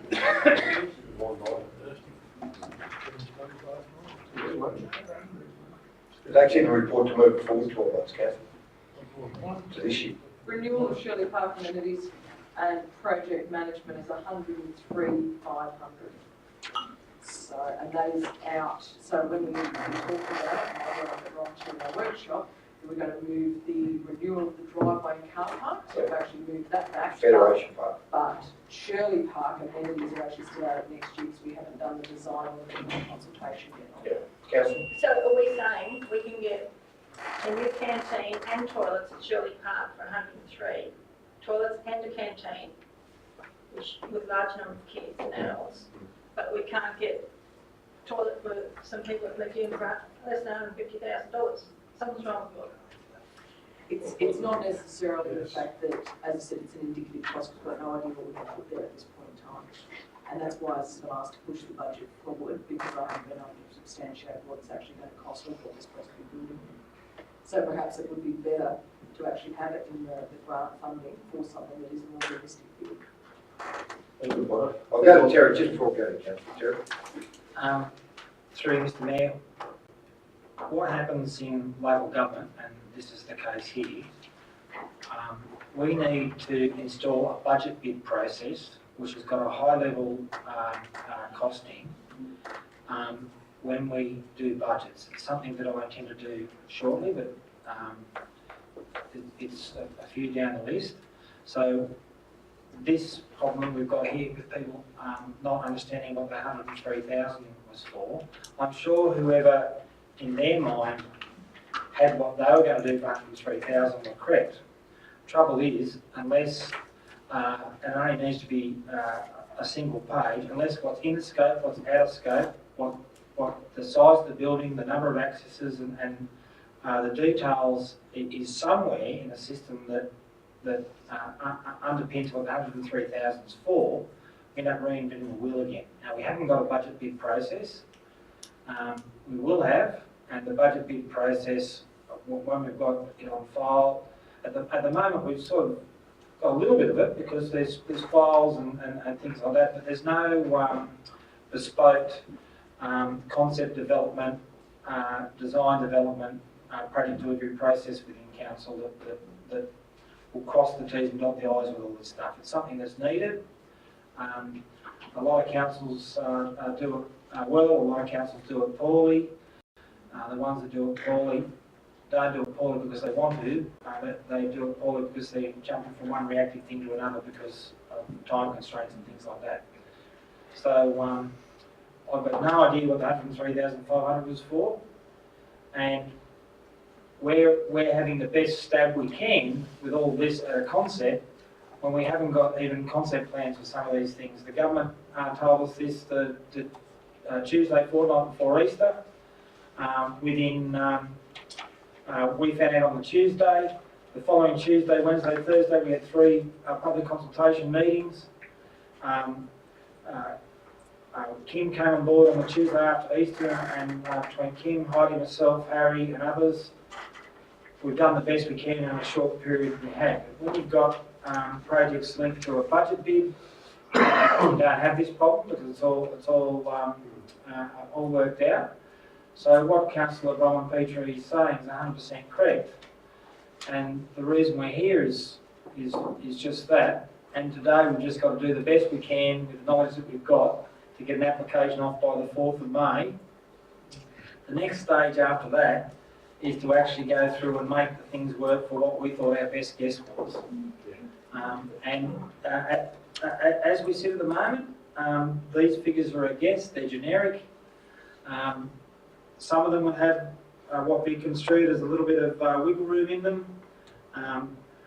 But I know enough about project management to say that the larger the job, the more wiggle room you need, because the more things you find out when you start work. I agree with what Harry said in relation to, or I don't know whether it was Harry, but someone said in relation to the administrative costs for little projects versus big projects. My question to council would be to think about what you can afford in your long-term financial plan. If you've got things that are in your long-term financial plan that are unfunded, that are really needed, that are large, this might be an opportunity to get them where they're unfundable, where the little bits and pieces, generally speaking, the little bits and pieces are more fundable because you can squeeze them into your budget and do adjustments when you go to do other things as well. Where, let's for example, a major streetscape upgrade or upgrades of Memorial Hall, this is going to be a one-off opportunity to knock them over in one go. And you're looking at the same project management cost for one big job as what you've got for 2 or 3 little ones. So please take that into consideration. Councillor Tom Peters. Yeah, thank you, Mr. Mayor. Something we have to look at is fairly important. It's an incident that's likely to happen in the Memorial Hall. Maybe we needed a defibrillator to because if someone collapses in a heap there, whether they're playing basketball or exercising vigorously, they might need reviving. I will take that one on notice and I'll sort something out. Might be worth looking Okay, Gary, Councillor Berry? Question to the general manager actually. With the road upgrade at Legume, I know they wanted playground equipment, but that's going to come in after we do the road upgrade, I presume. It'd be premature to apply for it now. The road upgrade money hasn't got playground allocated to it. The $24 million is purely for the road. I think what you're getting at, Councillor Berry, is until the design of the road is finalised, we won't know where to put it, in which case you might be better off doing the things that you know of and holding off the things you don't know of. That was my understanding of it. So with the playground equipment we've got, then, have we applied for a shade with everyone, Harry? With all of them? Yeah. We should be putting a shade for them because we'll have to do that later. That's what we had to do at Lisbon. We had to put our playground equipment in and look for another grant for the shade. And I think it'd be not very wise of us if we didn't put shade when we were doing it.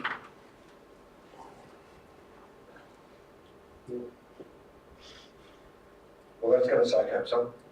You're telling us everyone's worth 20 grand, Harry? That's not for everyone, is it? Yeah. So Well, I can- you're somewhere around that. For the smaller communities, you probably, I mean, just one other point we need to be clear on here when we talk about construction out of places like Legume and Lisbon and those places, is it's also the cost of the labour that becomes critical, because it costs a lot more to build a toilet in Legume and Lisbon and Urbanville than it does to build one in Townsville.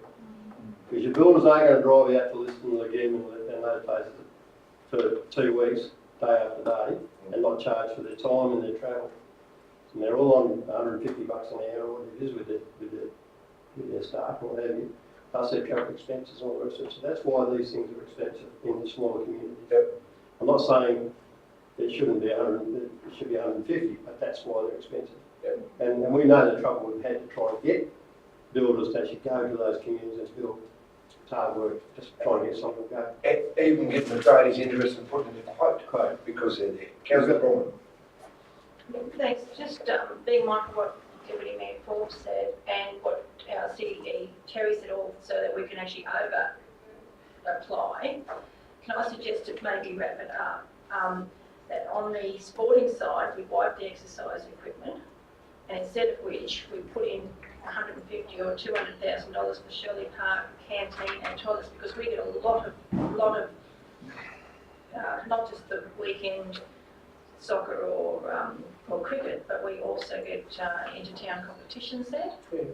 And you know, there's a lot of people there with old facilities, so you do that there, and you get certainly more bang for your buck out of that than out of some exercise people, and you can always lean up against a tree and do the same thing. And on the community side, the toilet upgrade for Tenterfield here, the one's just outside the council office, I'd suggest putting that in at around the 200,000, which would be, bring it to You refer to the public toilets here? These ones here. Okay. Yeah, which would be our most heavily used public toilets. I don't know, it might be 250, I don't know what it would be, but put that figure down on the community side. It will take us over budget, but then that can help in case something else gets knocked back. Even if you put in for 300,000, I don't care. To be, and nothing against what you've said, Councillor, but unions also started up and playing in Shirley, which at Federation Park. With the through them and through other users and the soccer, with the amenities that are there, I'm not against anything you're saying about renewing the amenities block at Shirley back at Federation Park. They're very happy that the change rooms and everything is adequate. What it is the positioning of it, and would they actually put in, although very rough and late, would like to build something down on the ground itself for storage for all the sporting groups that use it, and there is multiple that use it, plus canteen and facilities down there. You make Federation, because on our list it says Shorten. Yeah, well, Federation, it didn't get a starting. But anyway, I've got no problem with that. But anyway, but I'm not, Well, I mean, Changing everything you change said to Federation. yeah, Or does that go against our community consultation? but building something new, Through you, Mr Mayor, council has consulted the community, but ultimately council will determine the priorities. yeah, Well, I don't think the culture, if it's Federation, if it's a better thing there with the night lights and everything, Yeah. well, there you go. best lights in town. So, but that was just I just needed to mention that. Yeah, but to me, something like that is far better, bang for your buck than $50,000 worth of a few little Yeah, exercises. yeah, no, good point. Well, it's up to council Just to, over there. don't use so much, and it meets the But criteria. that shed, and it is quoted, I thought just in a conversation, and that, they only talking 20 grand. That's a substantial shed. If you about canteen. Yeah, but down on the ground, on the side, not up on the side there. Yeah, but the canteen and toilets, if you put them on the side of the, on the sideline, Yeah, there was no toilets in that. It was a storage, it was a storeroom for athletics, soccer, and rugby union, three that I know straight to the top. And the facilities as far as change rooms and the shed that are up there on the side of the hill, adequate, they're fine. The canteen's there, but the canteen be down on the ground also. so if you added a canteen to the shed, That is in it, that is in it, in the 20 grand. yeah. For the lean-to, to run a canteen bar or whatever off the side of that, 50 then, well then we should put Federation Park $50,000. happy to. And then Shirley Park $150,000. Yep. Where's your 985? We rejigged them out. You're over. That's a good thing. Terry, Look, I'm not being funny, no? but when I learnt project management, this was called a SWAG, a strategic wild ass guess. So we've got to be careful that we don't adjust the money down to suit our paradigm because we want more projects done. Mhm. Because in the reality, what it costs would be what it costs, regardless of what we want it to cost. Yep. So we're better off, and look, canteens and as soon as you got the word public, public canteens and public toilets are completely different to domestic. There's a whole heap of DDA and BA requirements for anything that's got the word public in it to guard against risk and fire and public safety and things like that.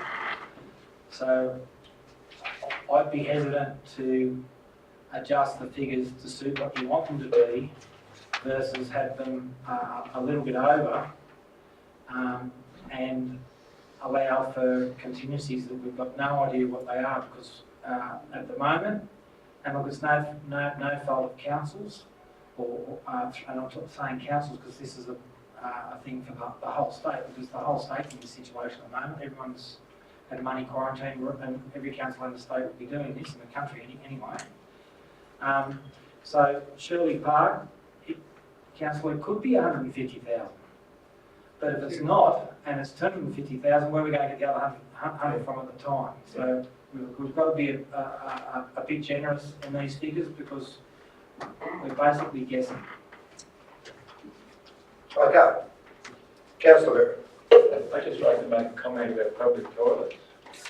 The research was done in one of the leading hotels in Sydney that people going to a 5-star restaurant or the part of the hotel, women will, 99% of women will remember bad toilets as opposed to the meal, and 85% of men will remember bad toilets as opposed to irrespective of how good the meal is or the rest of the experience. So you've got to have good toilets. Yeah. I'll give you that money. Okay, by looks of figures on the wall, yeah, Don't shoot them. We're just with that shade cloth on Drake and the two bottom figures on the left, chuck an extra 20 in each, that'll bring it up to 900,000, which still gets us nicely over the 850 to allow for shade. And we've lost the Federation 50,000. Was that pushing it too far if we actually add another 50 to the right? Yeah, I know, but Kim said we actually could because we've talked. I was just going back to the reports and I thought Shirley Park was 200 and The change room 350, the archery 60, and then another 200 for Federation Park. You've got canteen and all that. No, 20 and I pushed it. So what was the total for Shirley Park?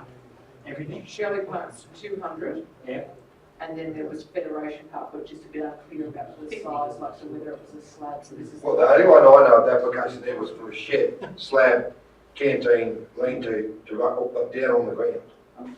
So that's only Shirley Park. about, yeah. No, Federation. Federation Park. Yeah. So is it Shirley Park or Federation Park? Shirley, So Shirley Park was for the new amenities, This is Shirley. which just next to the bowling. was doing. Federation got a big light. So that 250, that's right, that's amenities Yep. next to the bowling club and the Yep. canteen there, Yep. so they can do this stuff. It's all in one. It's all in one? Yep. Right. But we were talking to expand that to 50 for Pete's thing at Federation. It's not mine. Oh, Please, you brought it. please. I have bought it. One assumes that you'll have to demolish the Shirley Park one, would you not? Yeah.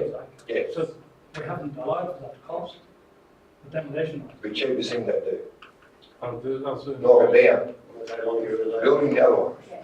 So it's just, do we have the 50,000 for Federation on the right or not, or does that take away from something? Or do we hope to come in under budget on something else?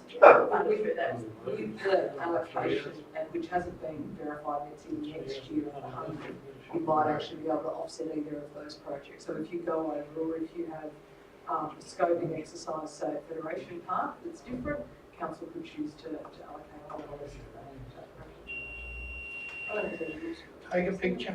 The other opportunities, there will be other opportunities for those, Yep. for those other projects. Yep. But once again, for the application they put in or quote or whatever, which could start, and if we don't get to Guernsey this time, we'll rest the British for next gig, somewhere.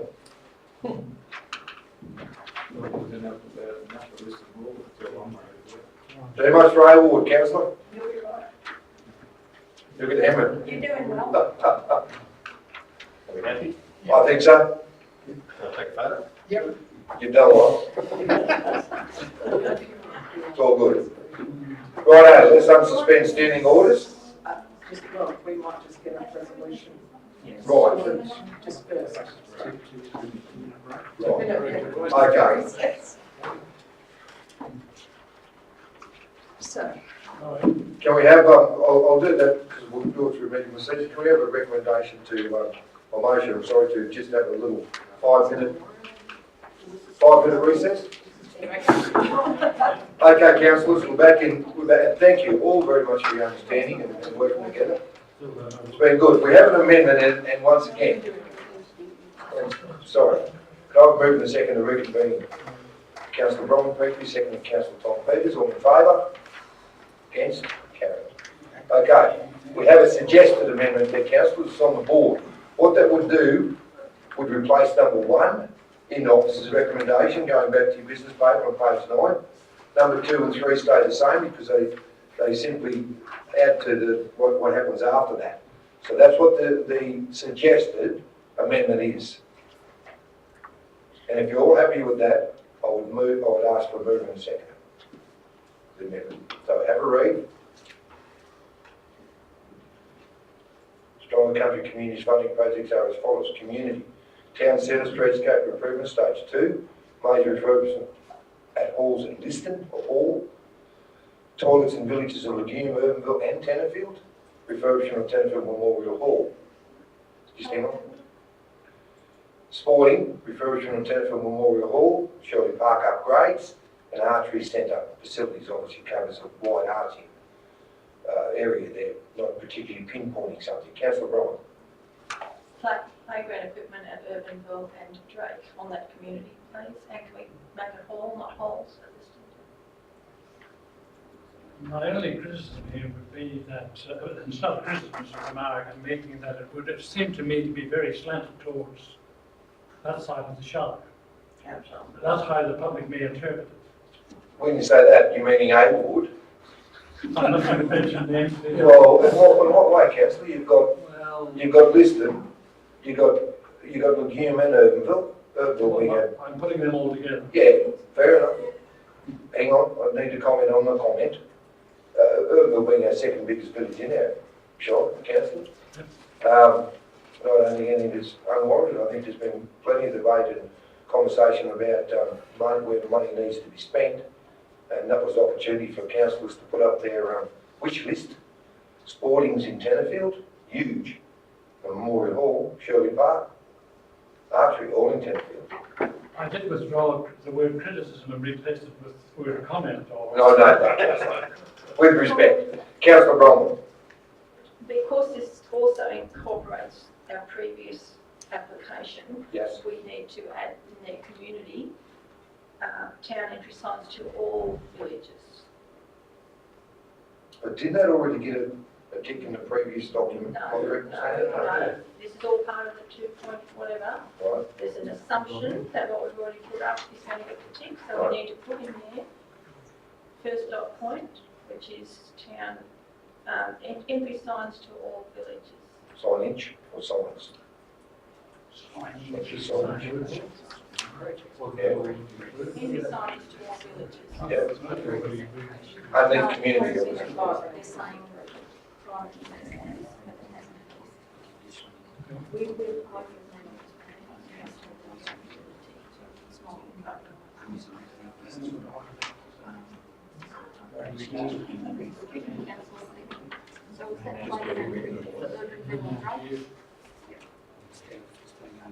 Yeah. In this event? Yeah, in community. Through Terry's going to speak to you. Mr Mayor, it may be easier, instead of putting entry signage to all villages, is to put that council resubmits as part of the Mark II application, the Mark I, which includes all the things on the original application list. So, because, you know, there's 20 things on there. We could write the 20 things down here if council so wish, but they're basically covered in the first grant application. And that covers it, councillors, and what LCA is referring to is that document. Yeah. Okay. I think that's fair. Councillor Bronwyn?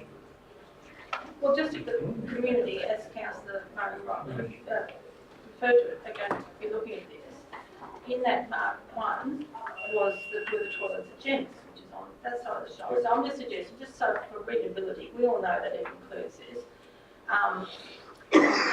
You can have toilets in the villages of Jennings, Legume, Urban Military. Oh, that's quite clear. That's what's going in. No, so we need Jennings there.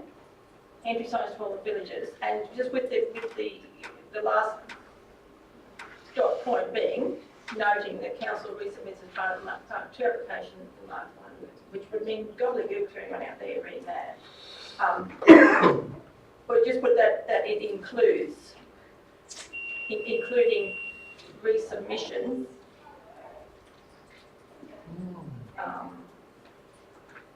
in the current round, our submission for the first round, which was at that time, what day or something like that. Just for people out there who aren't as familiar as we are with what is involved. Yeah, that gives the public a better understanding Yeah. of what the second. Fair call. Which was disallowed, something like that. No. Do you want to comment, Kim, please? Through you, Mr Mayor, for the purposes of the resolution, it really can be that council resubmit its application from round 1 into round 2. The reason being that the body of the report actually includes the detail in terms of streetscape improvements, gateway signage, open space embellishments. You don't really need them in the resolution, it's in the body of the report. Right. So you're taking that last dot point off?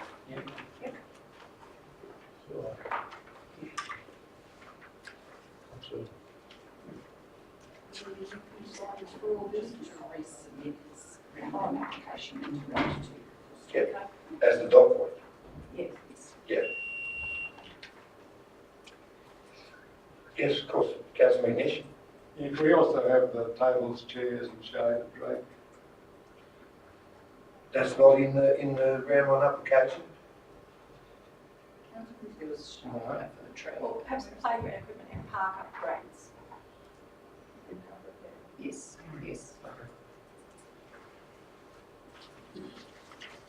Sorry, is that what we need? Would it go up with playground equipment for Hill and Drake? Yes. Is that the one you're referring to, Councillor McNish? No, the last one there, Mr Mayor, table chairs and Shade shelters. Third last one.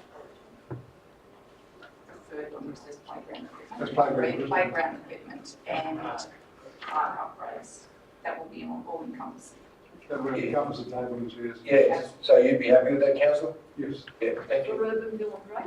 Yep. Yes. And so is that last dot point, we're happy with that? Yep. And do we need the entry signage for all villages to do it? No, because it's in that last one. Yes? Okay. How are we going, councillors? We're dealing with the amendment.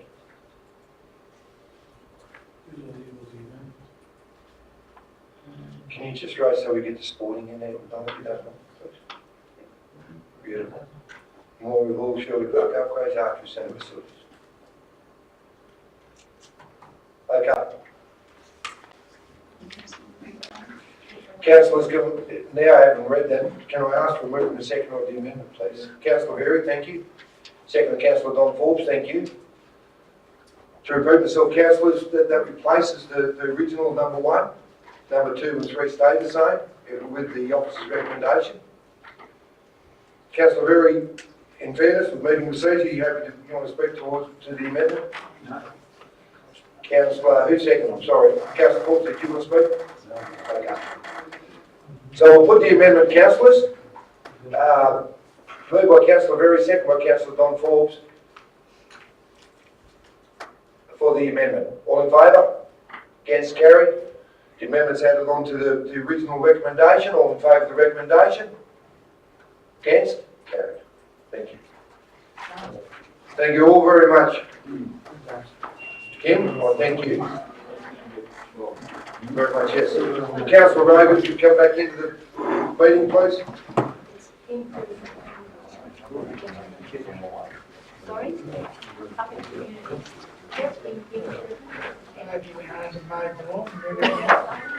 Needs to come back.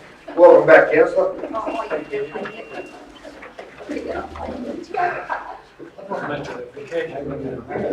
All good. Okay, councillors. Harry, thank you for your put it in describing. Thank you, Mr. Mayor. All good. Councillors. Thank you. Okay, council, move on with our meeting to do with our business paper. In your hard copy on page 36. It's item COM4/18 to do with a 2.4 kilometre road alignment construction upgrade Mount Lindsay, Delma North, acquisition of land. So he's got a move in a second, please, to deal with this one. Councillor Mike Beakley, thank you. Second, please. Councillor Don Forbes, thank you. And I'll hand over to our covering for Andre, our CEO. Terence. Unless any of the councillors got any questions about this, it's pretty straightforward. We just need a little bit of land for the road purposes that we started. It's just a requirement that it goes into a public document and be considered by council. Thank you, Chair. Councillors, any questions to our CEO to do with this report? No? Reports in front of this, councillors. All in favour of the recommendation? Again? Carried. Thank you. Councillors, moving to page 39. It's item GOV 22/18, some monthly operational report.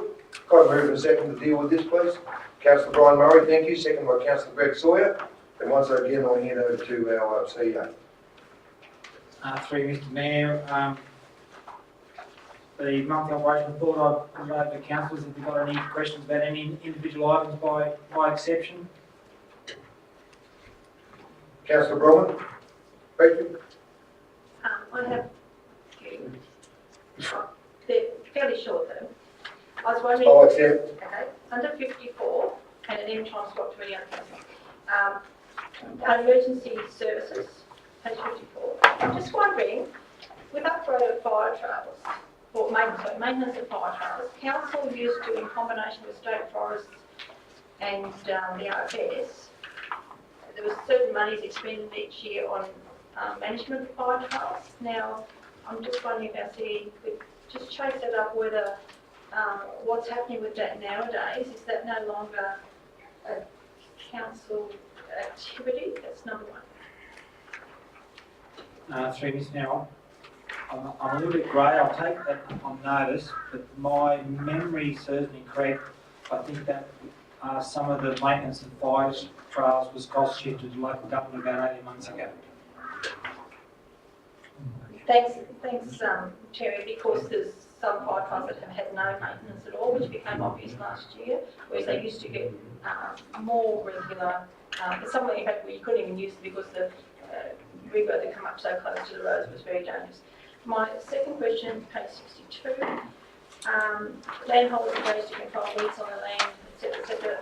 There was an issue raised by another councillor regarding that during our bus trip, and I'm just wondering whether any orders have been issued to certain landholders relating to non-control of weeds such as blackberries recently.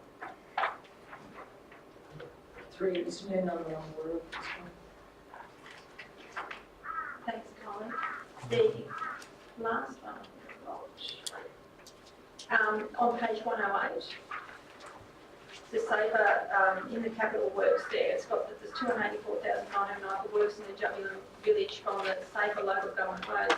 Are the roads within Jubulum village now considered to be local government roads? Because that was always their issue, that because they were on freehold land, they were told council could only go to the start of it and not do anything inside other than when we do it on contract. Through you, Mr. Mayor, I think this question's actually come up before, and the answer from the Chief Operating Officer was that we're doing on behalf of the state government. Yeah. I did ask that same question to council. Yeah. But good question. I'm just pleased to say get done. Yeah, oh, absolutely. Yeah. Apart from the intersection, which it refers to there, going into Jubulum, the others is we're under contract, we can pay to do it. Yeah, there was a clarification that it's now a local government road, not if it was before. It is actually freehold land, and I mean, absolutely provided that the work is done. Yeah. But I just know whether we're doing that under contract, under a different thing. Sorry, and actually did one more, was that I had more requests too about council washing down the slasher before every so many kilometres, because it's just dragging, slashers and graders are just dragging weeds further and further out into cleaner country. And we've been on about it for years, but some are doing it, but some aren't. And the slasher, where it does get to work, would be helpful if it was done regularly. No, Councillor Tom, please. Yeah, thanks, Mr. Mayor. Just, on some of the weed committees that I've been to, I think one of the weed officers got a lot of trouble culling slasher over to Narrabri. With a fan on the back and did a demonstration of how to disperse the weeds as you go along the road. That seems to fall in the heap. I don't think anyone's got fans on the back of slashers anymore. I can't understand why. Just plug straight to the hydraulic, run off a hydraulic motor and just get the deck clean. Take that on board, as you see, Kylie's taking notes of that. Yeah. I'm sure that our the due engineering department will deal with that topic. Good suggestion. Councillor Berry. Mr. Mayor, not too sure it was the right place to put it, because I can't, iPad keeps on losing the plan every time I go to look for it. Yep. Can we put an area somewhere about waste to energy at all, or is that not suitable for the? Through Mr. Mayor, later on in the business paper, there's a section on reviewing the council operational plan, which if Councillor Berry chose to bring that up, that would be more suited. Thank you. Thanks. I thought so I couldn't find it. Another question to the CEO to do with the monthly report. Sadly, Councillor, I have some. To do with the, and I didn't get a chance to, not realising Conrad wasn't going to be here today. To do with the on page 119, CEO, and it's of your awareness and our support as a council, once again to do with our landfill at Bundamanoo. The landfill at Bundamanoo will give you strengths. We from start to start and then get pretty loose about what I'm going to say, but you'll understand where I'm heading with it. But we see here in those specs with a 20-year engineered landfill at Bundamanoo, which is great.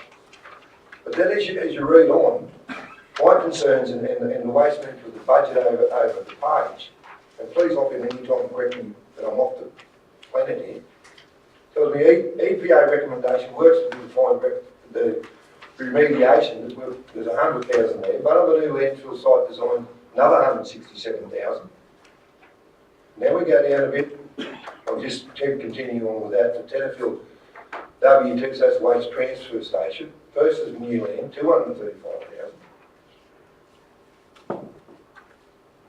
There's nothing there for the, and I'll touch on this because I'm going to come back to it, for Mingula open transfer station in the budget, there's nothing there for with Torrington, only $5,000 for Cappy. Then we go on to the page of 117, these are my concerns.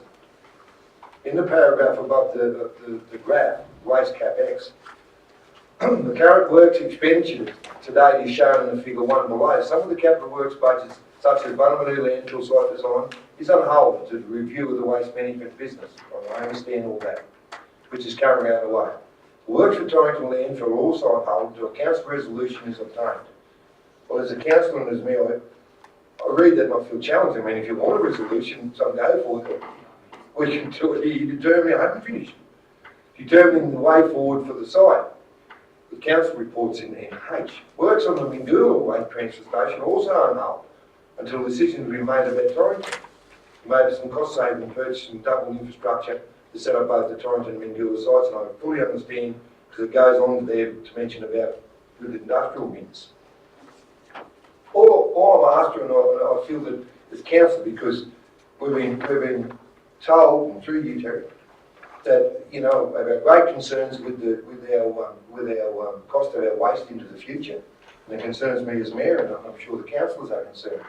But I just want some clarity there about where we're going with this, because one thing tells me with Bunnamanoo with a 20-year future there, which could be challenged, and the other, the EPA's tightening controls on landfills, operation requirements, posing a risk for both Bunnamanoo and Torrington landfill sites.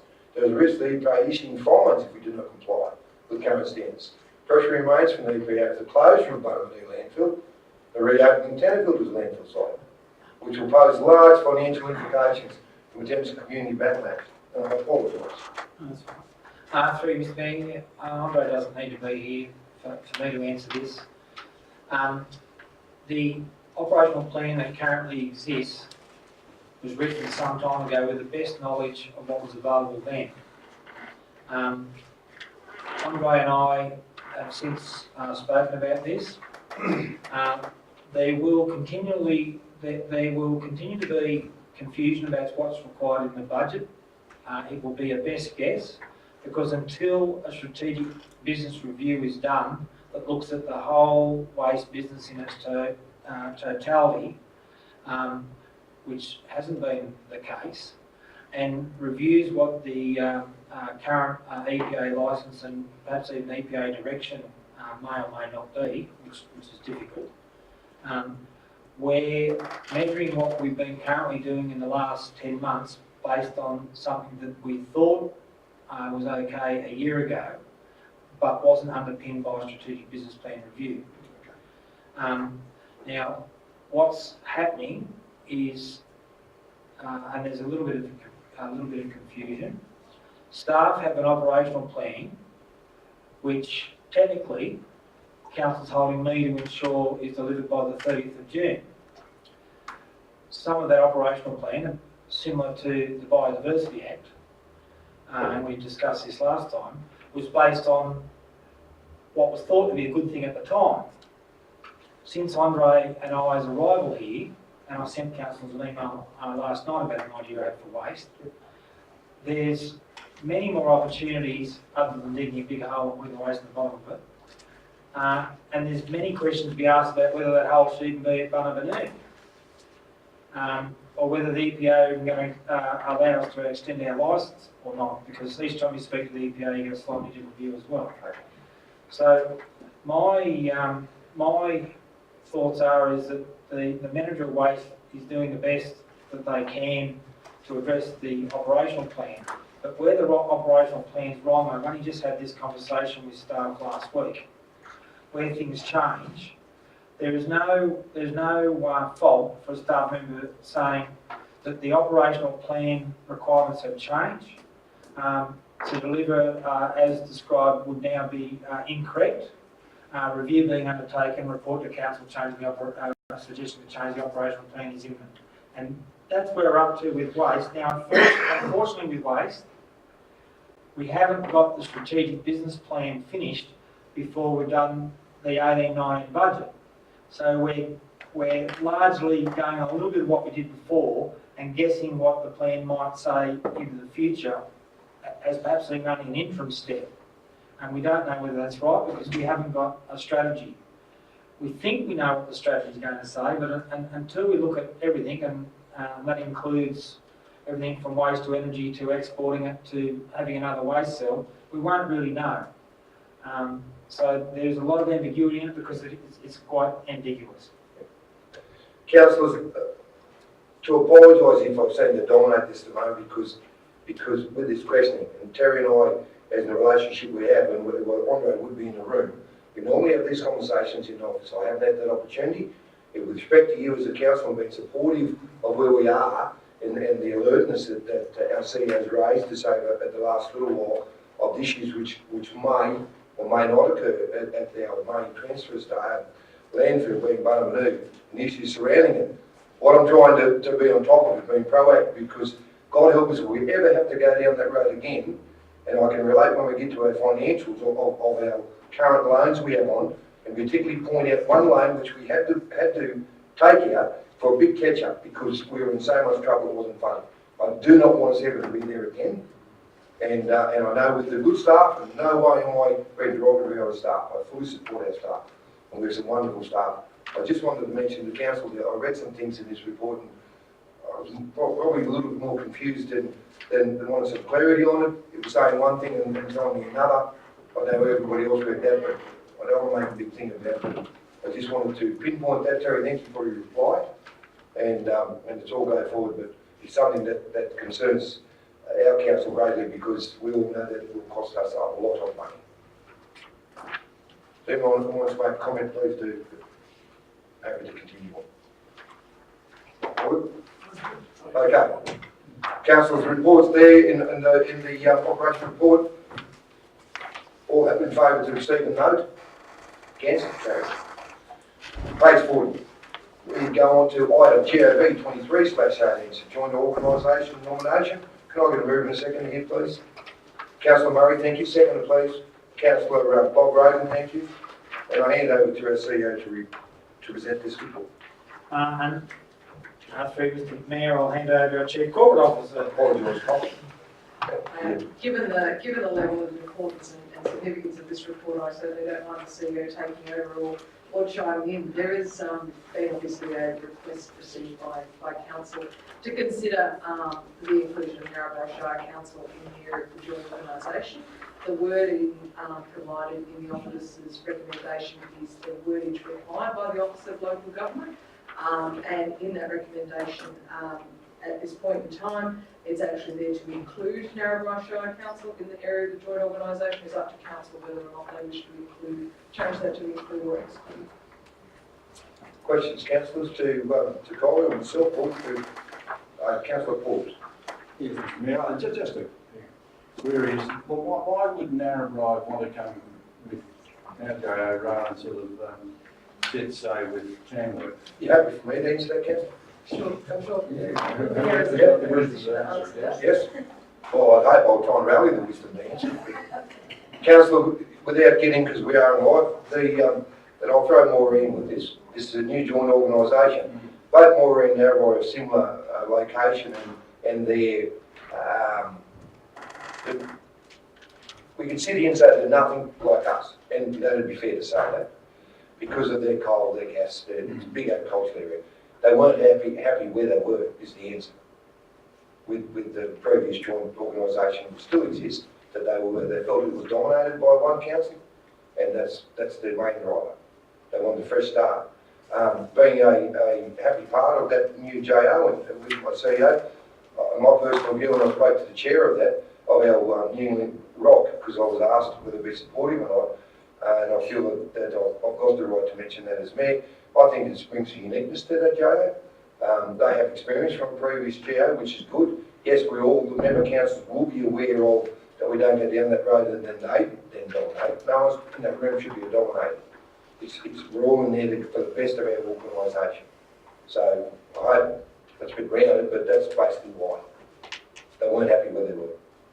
And with the government saying you can do whatever you want as a council, well, that's what they've done.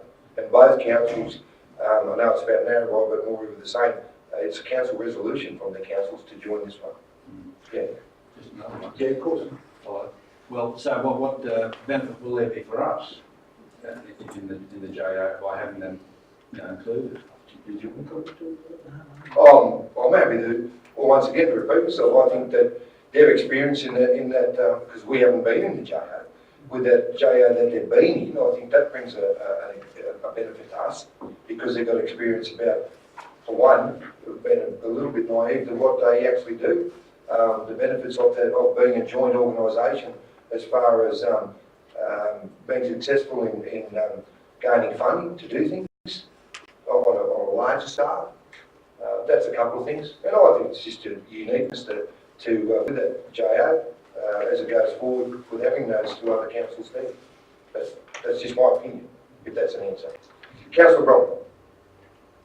Thanks, Mr Mayor. I do understand that we would also have a decreased cost input by having an extra Good point. council, but would that decreased cost to us be offset by the increased cost of further to travel to different meetings or not? Well, the cost would be the least thing we could do. But the biggest point you raise, having more people in the room, affiliated councils, let's call it, of course, it is a less cost to us. And we haven't even spoken about what the figure that's going to be mentioned about being a joint council, joining them, haven't we? Through Mr Mayor, the government has indicated that initially they'll fund some seed money for the JOs, which I think was 3.3 million. What normally happens is there'll be seed funding, and then that funding will cease, and that each council, and there's two different ways I've seen councils do it. Some do it on a pro rata basis based on the amortisation of how many ratepayers they've got. Others just do it on a single vote, single amount divided by 7 or divided by 6, or however many members there are. If it's a part-time executive officer, the cost will be less. If it's a full-time executive officer, the cost will be more. The more councillors you've got in it, the more chance you're going to need a full-time executive officer. So if you divided an executive officer's salary by 7, it'll be, we pay 1/7 if they do it that way. If it's on a pro rata basis, it might be less, but it'll be at least, I would suspect, $32,000 each, which will come out of each individual councillor's budget. Councillor Berry, then I'll go to you, Councillor Peters, and you, Councillor Sawyer. Not being a fan of JOs at all, I think they're just another bureaucratic waste of time. 6-layer of government, whatever they want to call it. I've had a call from Narrabri a while ago, and they're all in favour of diverting some of our water west. So, which would be, I'd say, be fairly useful for this shire if that went ahead, because they're that Narrabri, Moree, whatever. If they're in support of that, it just adds more weight to the argument of the burden. Good one. Councillor Peters. Yeah, thanks, Mr Mayor. Something worries me with the JOs is that we're a pretty small council, and we're going to be dominated by the larger council. We won't have a voice at all. Yes, we will. Overruled. Yes, we will. We'll be in the room fighting as hard as anything. I would hope. Yeah. Before I go to Councillor Sawyer, and you raised a really good point, Councillor, to do with our New England, newly formed New England Rock, and with this proposed, with the JO, what I think is a good thing is all the member council are there because they want to be, not because they have to be, and I think that's a good thing. And when people are in the room because they want to be there, I think it's a better vibe and a better way forward than they're there because they've been told they have to be there. So it's just a comment on anything. Councillor Sawyer.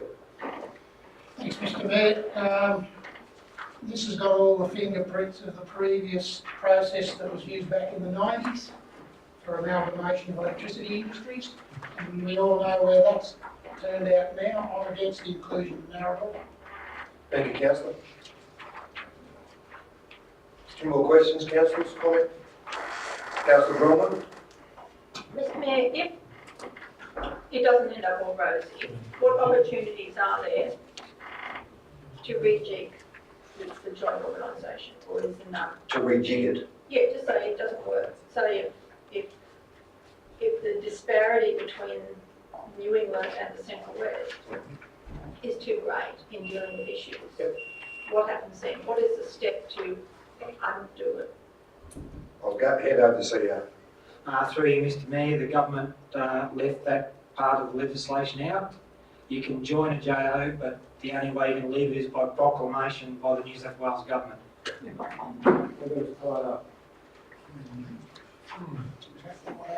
More questions, councillors, comment? Councillor Murray. Through you, Mr Mayor. You have to commend the Shire like Narrabri for coming out and not wanting to be dominated by that particular Shire. It's a fairly dominant Shire, as we know. So for that reason, I think, and the more the merrier. I think sharing knowledge to me is a wonderful thing. There you go. Councillor Bob Ray. Thanks. Mr Mayor, obviously you've spoken to people that you needed to, so apart from the cost, the chance that we could be dominated by a larger council with a different agenda, are there any other downsides that you could come up with? It just seems to me that if we've got a JO that together can lobby high government, then having a bigger council like a JO would be beneficial. Providing the two lines of thought between us and them will basically align. And so do you think it does? That's the question. Oh, and it's a good question, councillor. That's the challenge we face, and as I repeat myself, it's early days. But I already that the support and the to get on with this, and I do commend the neighbouring councils because they've been very supportive of getting on with this. I do know a couple of comments have been made about the doubt of the future of this from a bigger picture, and that's there with me too. But we're in the room because we want to be there and to be supportive. But it's got to be, everybody's got to benefit out of this, and there's a few things to tidy up before, just with the setup of the organisation and how it will run. And I've got my own questions to do with that. But they'll be asked in the room and everybody will get their right to have their say. But I think the future to do with that, as long as our region as a whole is benefiting from it, because it is basically dominated, will be dominated by the New England councils. So I can turn it around and say that the two Western councils, let's call them, they're probably on the outside coming in. But that's what to repeat myself, it's a council resolution, so they'd be 100% supportive of joining this. So they are. I hope I've answered that in some way, council, but it's early days, and no doubt in reports as the CEO and I attend these gatherings, we'll come back and keep the council well up to date with the early setup of it, how it all goes. Yeah, I just thought considering that, if I may. Yeah, of course you can. Considering that what Terry alluded to before, once you're in, you can't get out. Yeah. So it'd be just nice to know that everyone's going to be focused on the same sort of things when they do start to have stuff and all that stuff. Yeah. And just before we go and do vote on this, just an example for one, with things like this, there's councils out there that share waste services and stuff like that, and that's just one example of things, good things that can come out of this. Because as you go along, you've got to be, looking for what we can all do together that's going to benefit the whole region. So that's it. Councillor McNish. Yeah, just an observation, Mr Mayor. I just hope it's not too successful because I can see this as a prelude to further amalgamations. Anyway, those doubts noted, councillor. Okay, councillor, recommendations there. All in favour of the recommendation? 1, 2. Put your hands up, please. Okay, against? The recommendation's up. Yes. Councillor Story would like his vote against that notice. Councillor Mike Petrie also, Councillor Don Forbes also, and Councillor Booth, that's fine. But they were voted against. Councillor's been indicated that they're going to have a problem keeping their lunch warm, so let's break for lunch. All happy? Thank you. Okay, councillors, bring our meeting to order. As always, thanks very much for sharing your lunch and the interesting conversations we always have. We'll start on page 44 in your hard copy, councillors, item GOV 24/18, to the legal actions from the 1st 18 to the 31st of 18. Got a move in a second to deal with this item, please. Councillor Murray, thank you. Second, Councillor Whitehead. And I'll hand over to, Erica. Thank you. And welcome, Erica, as always. Thank you, Mr. Mayor. Through you, Mr. Mayor. The purpose of this report is to provide the quarterly advice to council of any commencing legal actions or ongoing legal actions against council, and that is for the period of 1 January 2018 to 31st of March 2018. In this period, there has been one commencing legal action against council, and it has been outlined in the report, and it refers to an alleged trip and fall incident that is currently in the pre-hearing stage. At this point, we would not provide any further details due to it being an active legal case. In this particular report, I advise that there are no other ongoing legal actions. Council, however, has been advised on the 6th of April that the EPA has commenced proceedings and prosecution at Tenfield Shire Council, commencing on the 17th of April, and that was yesterday. The matter is related to the sewage spill that occurred in Tenfield in 2016 and has previously been reported to council, but this is the first time that actual legal action has been taken against council in court law. And again, as this is an active legal case, this information will then be reported in the next quarterly report, and any further information will be reported by the Chief Corporate Officer, and I would expect it would need to be reported in a closed session. Thank you, Erica. Councillors, any comment, questions, Erica? Okay, councillors, off to recommendations. All happy to note. Proceed. Against, carried. Thank you. Councillors, page 46. In the hard copy, item GOV 25/18 is to do with finance and accounts.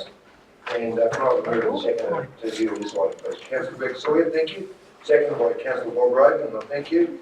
And as always, welcome Paul Della, and I'll hand over to you to present the report. Thank you, Mr. Mayor. This whole the next report deals with Council's cash and investment position at the 31st of March. Information attached to the report, 1.662 million in the general fund, 322,000 in the trust fund, and investments of 15.561 million at the 31st of March. I will just flag that probably is my intention in the coming months to review Council's investment policy. Treasury Corporation have issued some pro forma documents around best practice investment policies and benchmarking, so probably look at incorporating some of that into Council's investment policy in the future. Thank you, Paul. Councillors, any questions to Paul to do the report? All happy to receive a note? Against? Carried. Councillors, moving to page 49, your hard copy. Item GOV 26/18, capital expenditure report as at 31st of March 2018. Moving a second to here too, please. Councillor Sawyer, thank you again. Second, please, Councillor Mike Victory. And once again, I'll hand over to Paul to present this report. Thank you through you again, Mr. Mayor. This report outlines the capital expenditure as at 31st of March 2018, and the attachment shows all the council's capital projects, and there's a status column, and the last time saying whether they're on time, cancelled or deferred, and so on. When you have any questions, I'm happy to take them, but it's fairly self-explanatory. Thank you. Questions to Paul, councillors, to deal with that report? Reports in front of you, councillors, all happy to receive a note? Against? Carried. Move on to page 55 in your hard copy, councillors. Item GOV 27/18, support of loan balances. Can I move the seconder, please? Councillor Bronwyn Petrie, thank you. Seconder, please. Councillor Don Forbes, thank you. And once again, I'll hand over to Paul. Thank you, Mr. Mayor, through you again. This report shows that the loan balances at the 31st of March 2018 was $4,355,654.67. There's also mention of the debt service cover ratio in the last report. The financial statements hadn't been audited, and so this is the final audited result for 2016-17, 11.76 times it should be, 11.76 times, which is very positive, and the attachment of this, all of the loans that was mentioned the other day in our workshop. There's a question about the things about the sewer fund, and the details of that are listed there as well. So. Any questions, comments to Paul to do with it? This report, Councillor Bronwyn. Thanks, Mr. Mayor. Paul, I just wondering if you could just explain our debt service recovery ratio is and is getting better even than previously. What is factoring into that? Thank you, Councillor. The debt service ratio, the debt service ratio measures the availability of operating cash and service debt. So, and it's showing how much cash we have available to service our debt. Obviously, as our financial situation improves, it's more cash available to service our debt. So that's a good thing. The standard benchmark is 2, and yes, while it's saying 11.76 for 16-17 financial year, you'll see later on that that will decrease to some extent because we're taking out some new loans this year and plan to take out new loans next year, so that will come down. But yes, it's certainly a very good position to be in, and it shows that we have enough funds available to service our debt. Councillor Berry, then I'll go to you, Councillor Fish. Through you, Mr. Mayor. Paul, what's your title, Paul? Manager of Finance and The Manager of Finance, yeah, and Technology.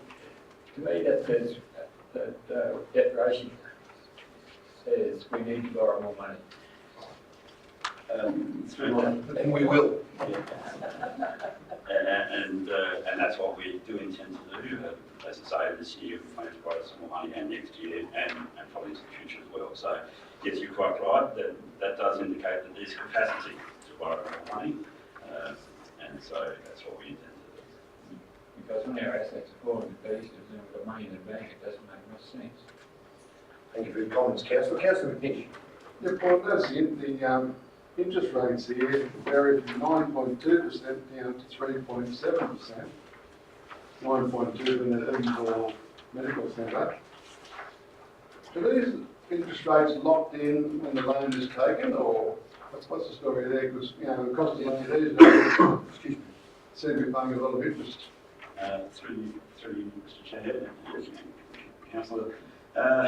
Yes, it's an interesting question, and one that unfortunately, historically, probably borrowed at higher levels when the interest rates are really high. The nature of council borrowing is generally that it's principal and interest for a fixed term. I've looked at other councils that are trying to break the loan to try and refinance. Yeah, it's often more expensive because of the rate costs involved. But at the moment, the interest rates are historically at their lowest, and now is a good time to borrow, I would suggest. And I just wanted to you, Paul, I mean, and very good question, Councillor, but I mean, when you look at the date of the loans, Councillor, whether that had anything to do with it also, because there's some of us like 5 years between those loans taken out. That was probably the going rate at the time. Yeah. But I was wondering if there should be a little clause saying you refinance in 3 years, or renegotiate, or good point.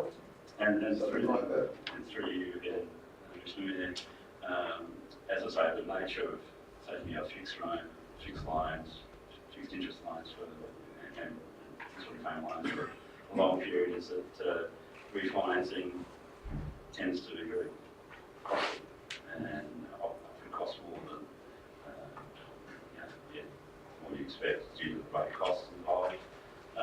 Certainly I've looked at it with other councils, as I mentioned, and if it was a variable interest loan, variable rate loan, then we could do it fairly easily.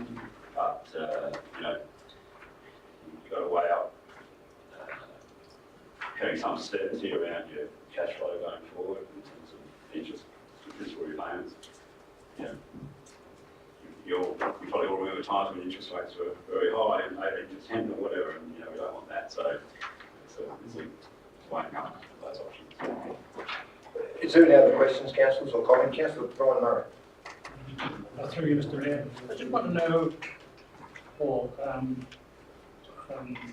really dollar administration principal in the borough, do you take any grants into that consideration? Do you preempt, in other words? Once again, through you, Mr. Mayor.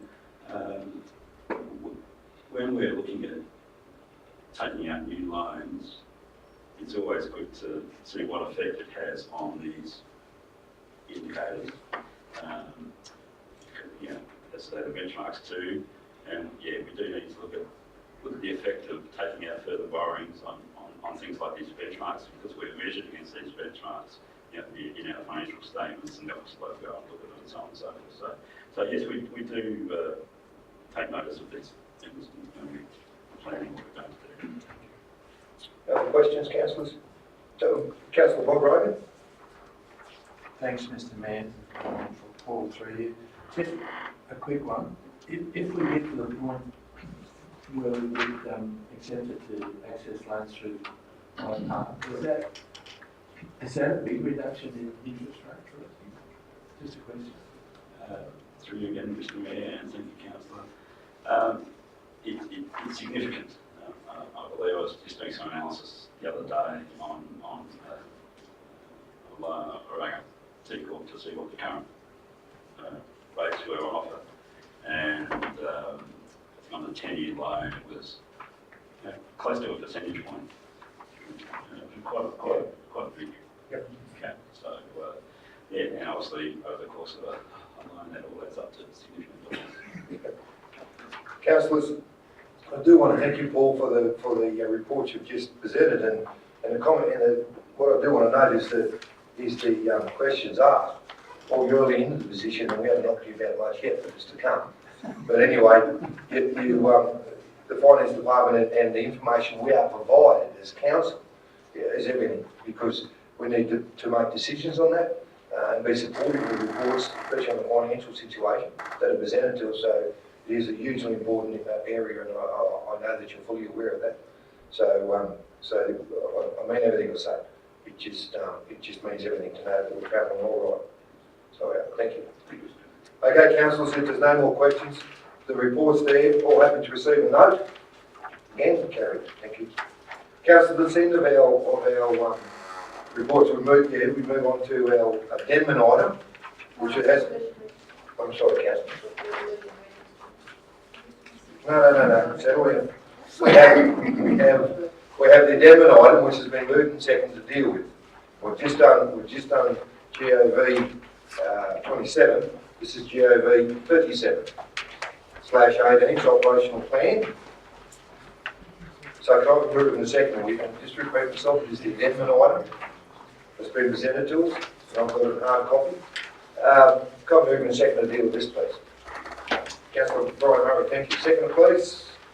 Councillor Bronwyn Beatrice, thank you. And I'll hand over to the Chief Operating Officer. Thank you very much, Mr. Mayor. You have before you the 18-19 draft operational plan. This has been subject to some consideration of council at a workshop. Prior to this and today, what we're asking the council to do is actually consider the revisions to the paper document since then and place it on public exhibition for 28 days for community review and comment. So happy to take any questions or comments. We'll also sort of up to all here as well if you have comments with regard to the finance. So I know that there are two items that you wish to bring to council's attention, two amendments to the one you have in front of you, so I'll pass over the floor just to give the first ones. Going through you, Mr. Mayor, on page 75 of 118. Just want to point out the total income from continuing operations is showing as 26,211,558, it should be 26,217,558, there. And the 1920 year, the figure should be 22,283,835 or 22,183,835. And then on page 76 of 118, for the operating result, instead of 5271643, should be 5277643, which is $6,000. So there's some minor amendments there. Thank you. Questions to Kylie to do with report, councillors? Councillor McNish. I noticed, Kylie, in your email the other day, you mentioned about the cost of the MLIS tags. I noticed in the agenda here is $37. I thought it was going to, oops, shit. On page 34.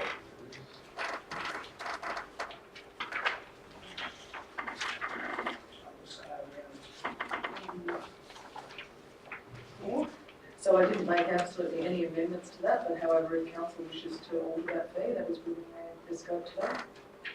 And correct me if I'm wrong, councillor, in support of your question, in that email you referred to planning as a cost of $25. It was. I thought it was 20. Anyway, it's 25.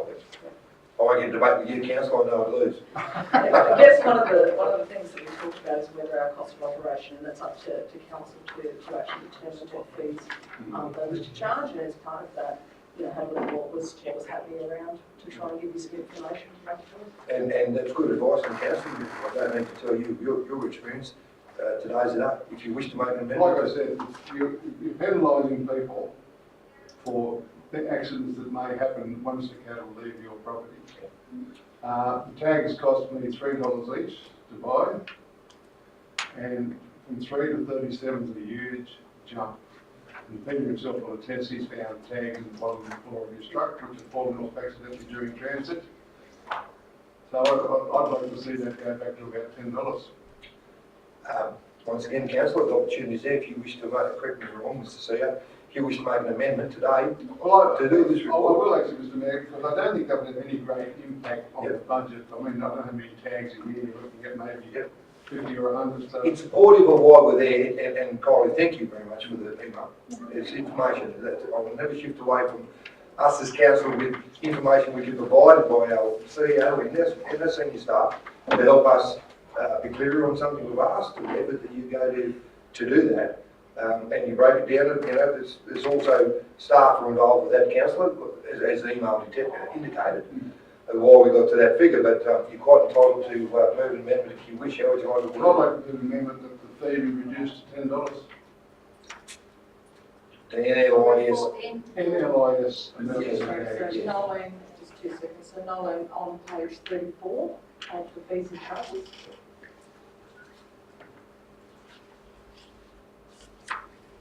Emergency and LIS tags. Councillor, being your amendment, Councillor McNish, just follow along and say you're happy with the wording, and I'll ask for a seconder. And NL. No, emergency and the Nelly. We're just dealing with the wording. Yep, IS tags, and that is all, and it's a $37 each fee. And so councillor McNish has put forward that fee be amended to $10.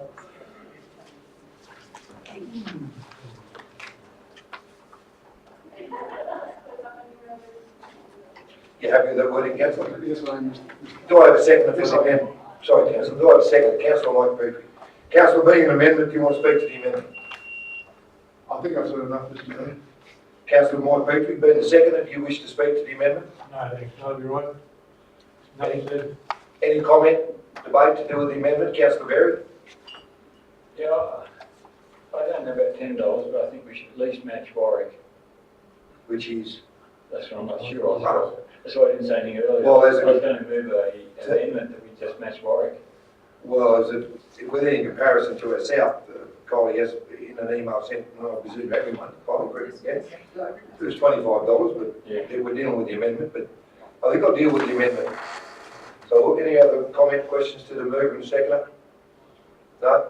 Okay, councillors, I'll put the amendment. The amendment is moved by Councillor McNish, seconded by Councillor Michael Petrie. On page 4, the fees and charges, Mercy analysed tags are amended to $10 each. All in favour? Ken? Carried. Thank you, Mr. Mayor. Mr. Mayor, we'll make that amendment, prior to the exhibition. And please, you raise a really good point. Please be aware, councillors, in the office's recommendation. It is a draft, and it will be there. There will be other smarter people than all of us that will use that 28-day period for community review and comment. They are quite entitled.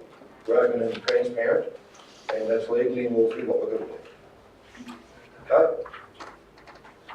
Did you have something, councillor? Yeah, I just wanted to add, Microphone, please. I just wanted to add a line there about waste to energy. You know, I just can't find the page I was looking for, so. Waste management. 68 of 118 councillors. So you're wishing to put in delivery and operational planning mix under actions and programs, trying to work with you. And the CEO is too. And investigate the option of waste to energy. That's all. Is that a new bracket? That's a new one. New bracket. Okay.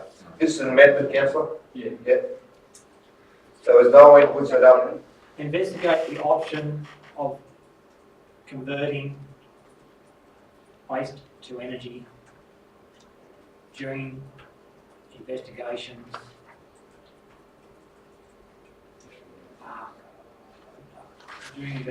of the strategic business plan. That can come back in that. So it also could come back in that report we asked for. Yeah, that's why I mentioned the word strategic business plan, because that, if it's in that, It's coming. it's covered. so councillor, I'll ask for a seconder. That's been moved by you, councillor Berry. Can I have a seconder, please, for that? Councillor Bob Raven, I thank you. Councillor, being an amendment, and you're happy with the wording up there? So you happy with that? Actually, through you, Mr. Mayor, maybe investigation is not the right word, because you're doing that when you're doing the plan anyway. Maybe it's investigate the option of converting waste to energy during the development of the strategic business plan. You happy with that, councillor? Did you? That one's very novel. Page 68, Oh, I don't know that. and that is in Council's operational plan 2018-19. Councillor Berry, being the mover of the amendment, do you want to speak to the amendment? I'd just like to say that the headlines you've got here on this paper, what a mess. Energy, lost energy everywhere. I've seen people that have tried to do this. I know there's for instance, sugar mills convert nearly all their waste material into energy. Brisbane City Council, as far as I know, still do. They convert sewage waste into methane. I know we probably haven't got the scaling to do that one, but still, there's a lot of other ways we can convert energy. There's been articles in the paper. There's one there I brought to council, I think about 2-3 years ago. And, we never acted on that one, but it was small scale biodigesters that were supposed to be feasible. So, yeah, I like the idea. So, Councillor Raven, being the seconder, do you wish to speak to the amendment? Thanks, Mr. Mayor. Just to back it all up, that's all a comment. Waste is becoming more and more of a problem and probably going to sneak up on everybody quicker than we think. And technology is improving all the time at a rapid rate, so if we can narrow it, maybe one can offset the other. So I think it's prudent to investigate it as much as we can and try and get ahead of the curve. Yeah. Good point. Any other comment? Debate, councillors, a question to the mover and seconder? Councillor Berry, any closing comment? no. Good answer. Right, the amendment's there, councillors. It's on the board. It's been moved by Councillor Berry, second by Councillor Raven. All in favour of the amendment? I'll ask again, please. Just make sure your hands are clear by voting or putting your hand up. All in favour of the amendment? Against? Amendments up. Thank you, councillor Michael Petrie. Thank you, and Okay. as indicated, we will make that amendment prior to the advertising. Thank you. Okay, councillors, that's your addendum deal with. Now we'll move on to reports from committees and delegates. I apologise. You're worth your weight in gold. Officer's recommendation, I apologise, councillors, we've dealt with a couple of amendments, now we need to move to deal with the officer's recommendation. Including the amendments. All in favour of the recommendation? Against? Carried. Thank you. Okay, councillors, now we'll move on to page 58 in your hard copy. It's to do with reports from committees and delegates. It's item RC9/18, Parks and Gardens Open Spaces Committee. Councillor Murray, being the chair of that previous meeting, you happy to move that? And second, please. Councillor Bronwyn Petrie, thank you. Councillor Murray, did you want to comment to do with the happenings of that meeting, or have you taken any questions as the chair? Through you, Mr. Mayor, yes, I'd just like to thank our CEO here for the work that he has. I know it's on just make sure. I'd just like to thank our CEO for the work that he did behind the scenes here to get this up and running. And at the moment, we have all the villages except for Grace. And we've got Jennings on board, although they're not listed to get our board as well, which is excellent. So apart from that, I think it's wonderful. Questions, councillors, or comment to do with the report that's presented in front of us to do with the Parks and Gardens? No? Reports there, councillors? All happy to receive? So I apologise, councillor. Did you have a question? Yeah, I did, but it's not, I can't ask, it's not in this. Well, please be that. So we're good. Okay, so I'll go back to where I started. The reports there, all happy to receive the actions noted. Against? Carried. Councillors, moving to page 62. It's item RES 3/18. It's council resolution register, April 2018. Can I move to second here, please? Councillor Mike Petrie, thank you. Second, please. Councillor Bronwyn Petrie, thank you. And I'll hand over to the CEO to present the report. Through Mr. Mayor, might be to take questions from the councillors by exception. Questions to our CEO to do with the report, councillors? Councillor Bronwyn, yes?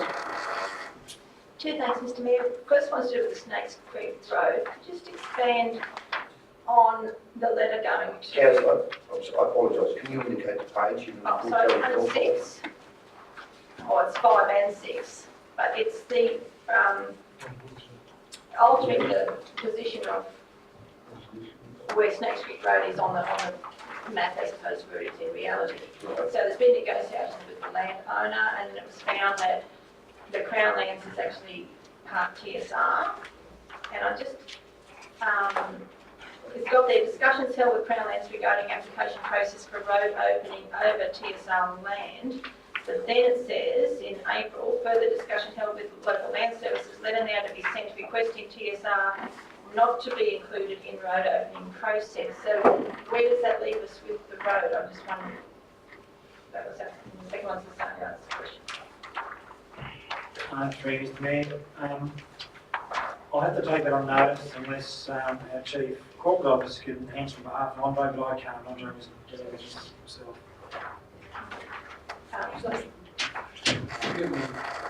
Is that the road at Lagoon? Yeah. Oh, it's It's off the scrap road. Oh.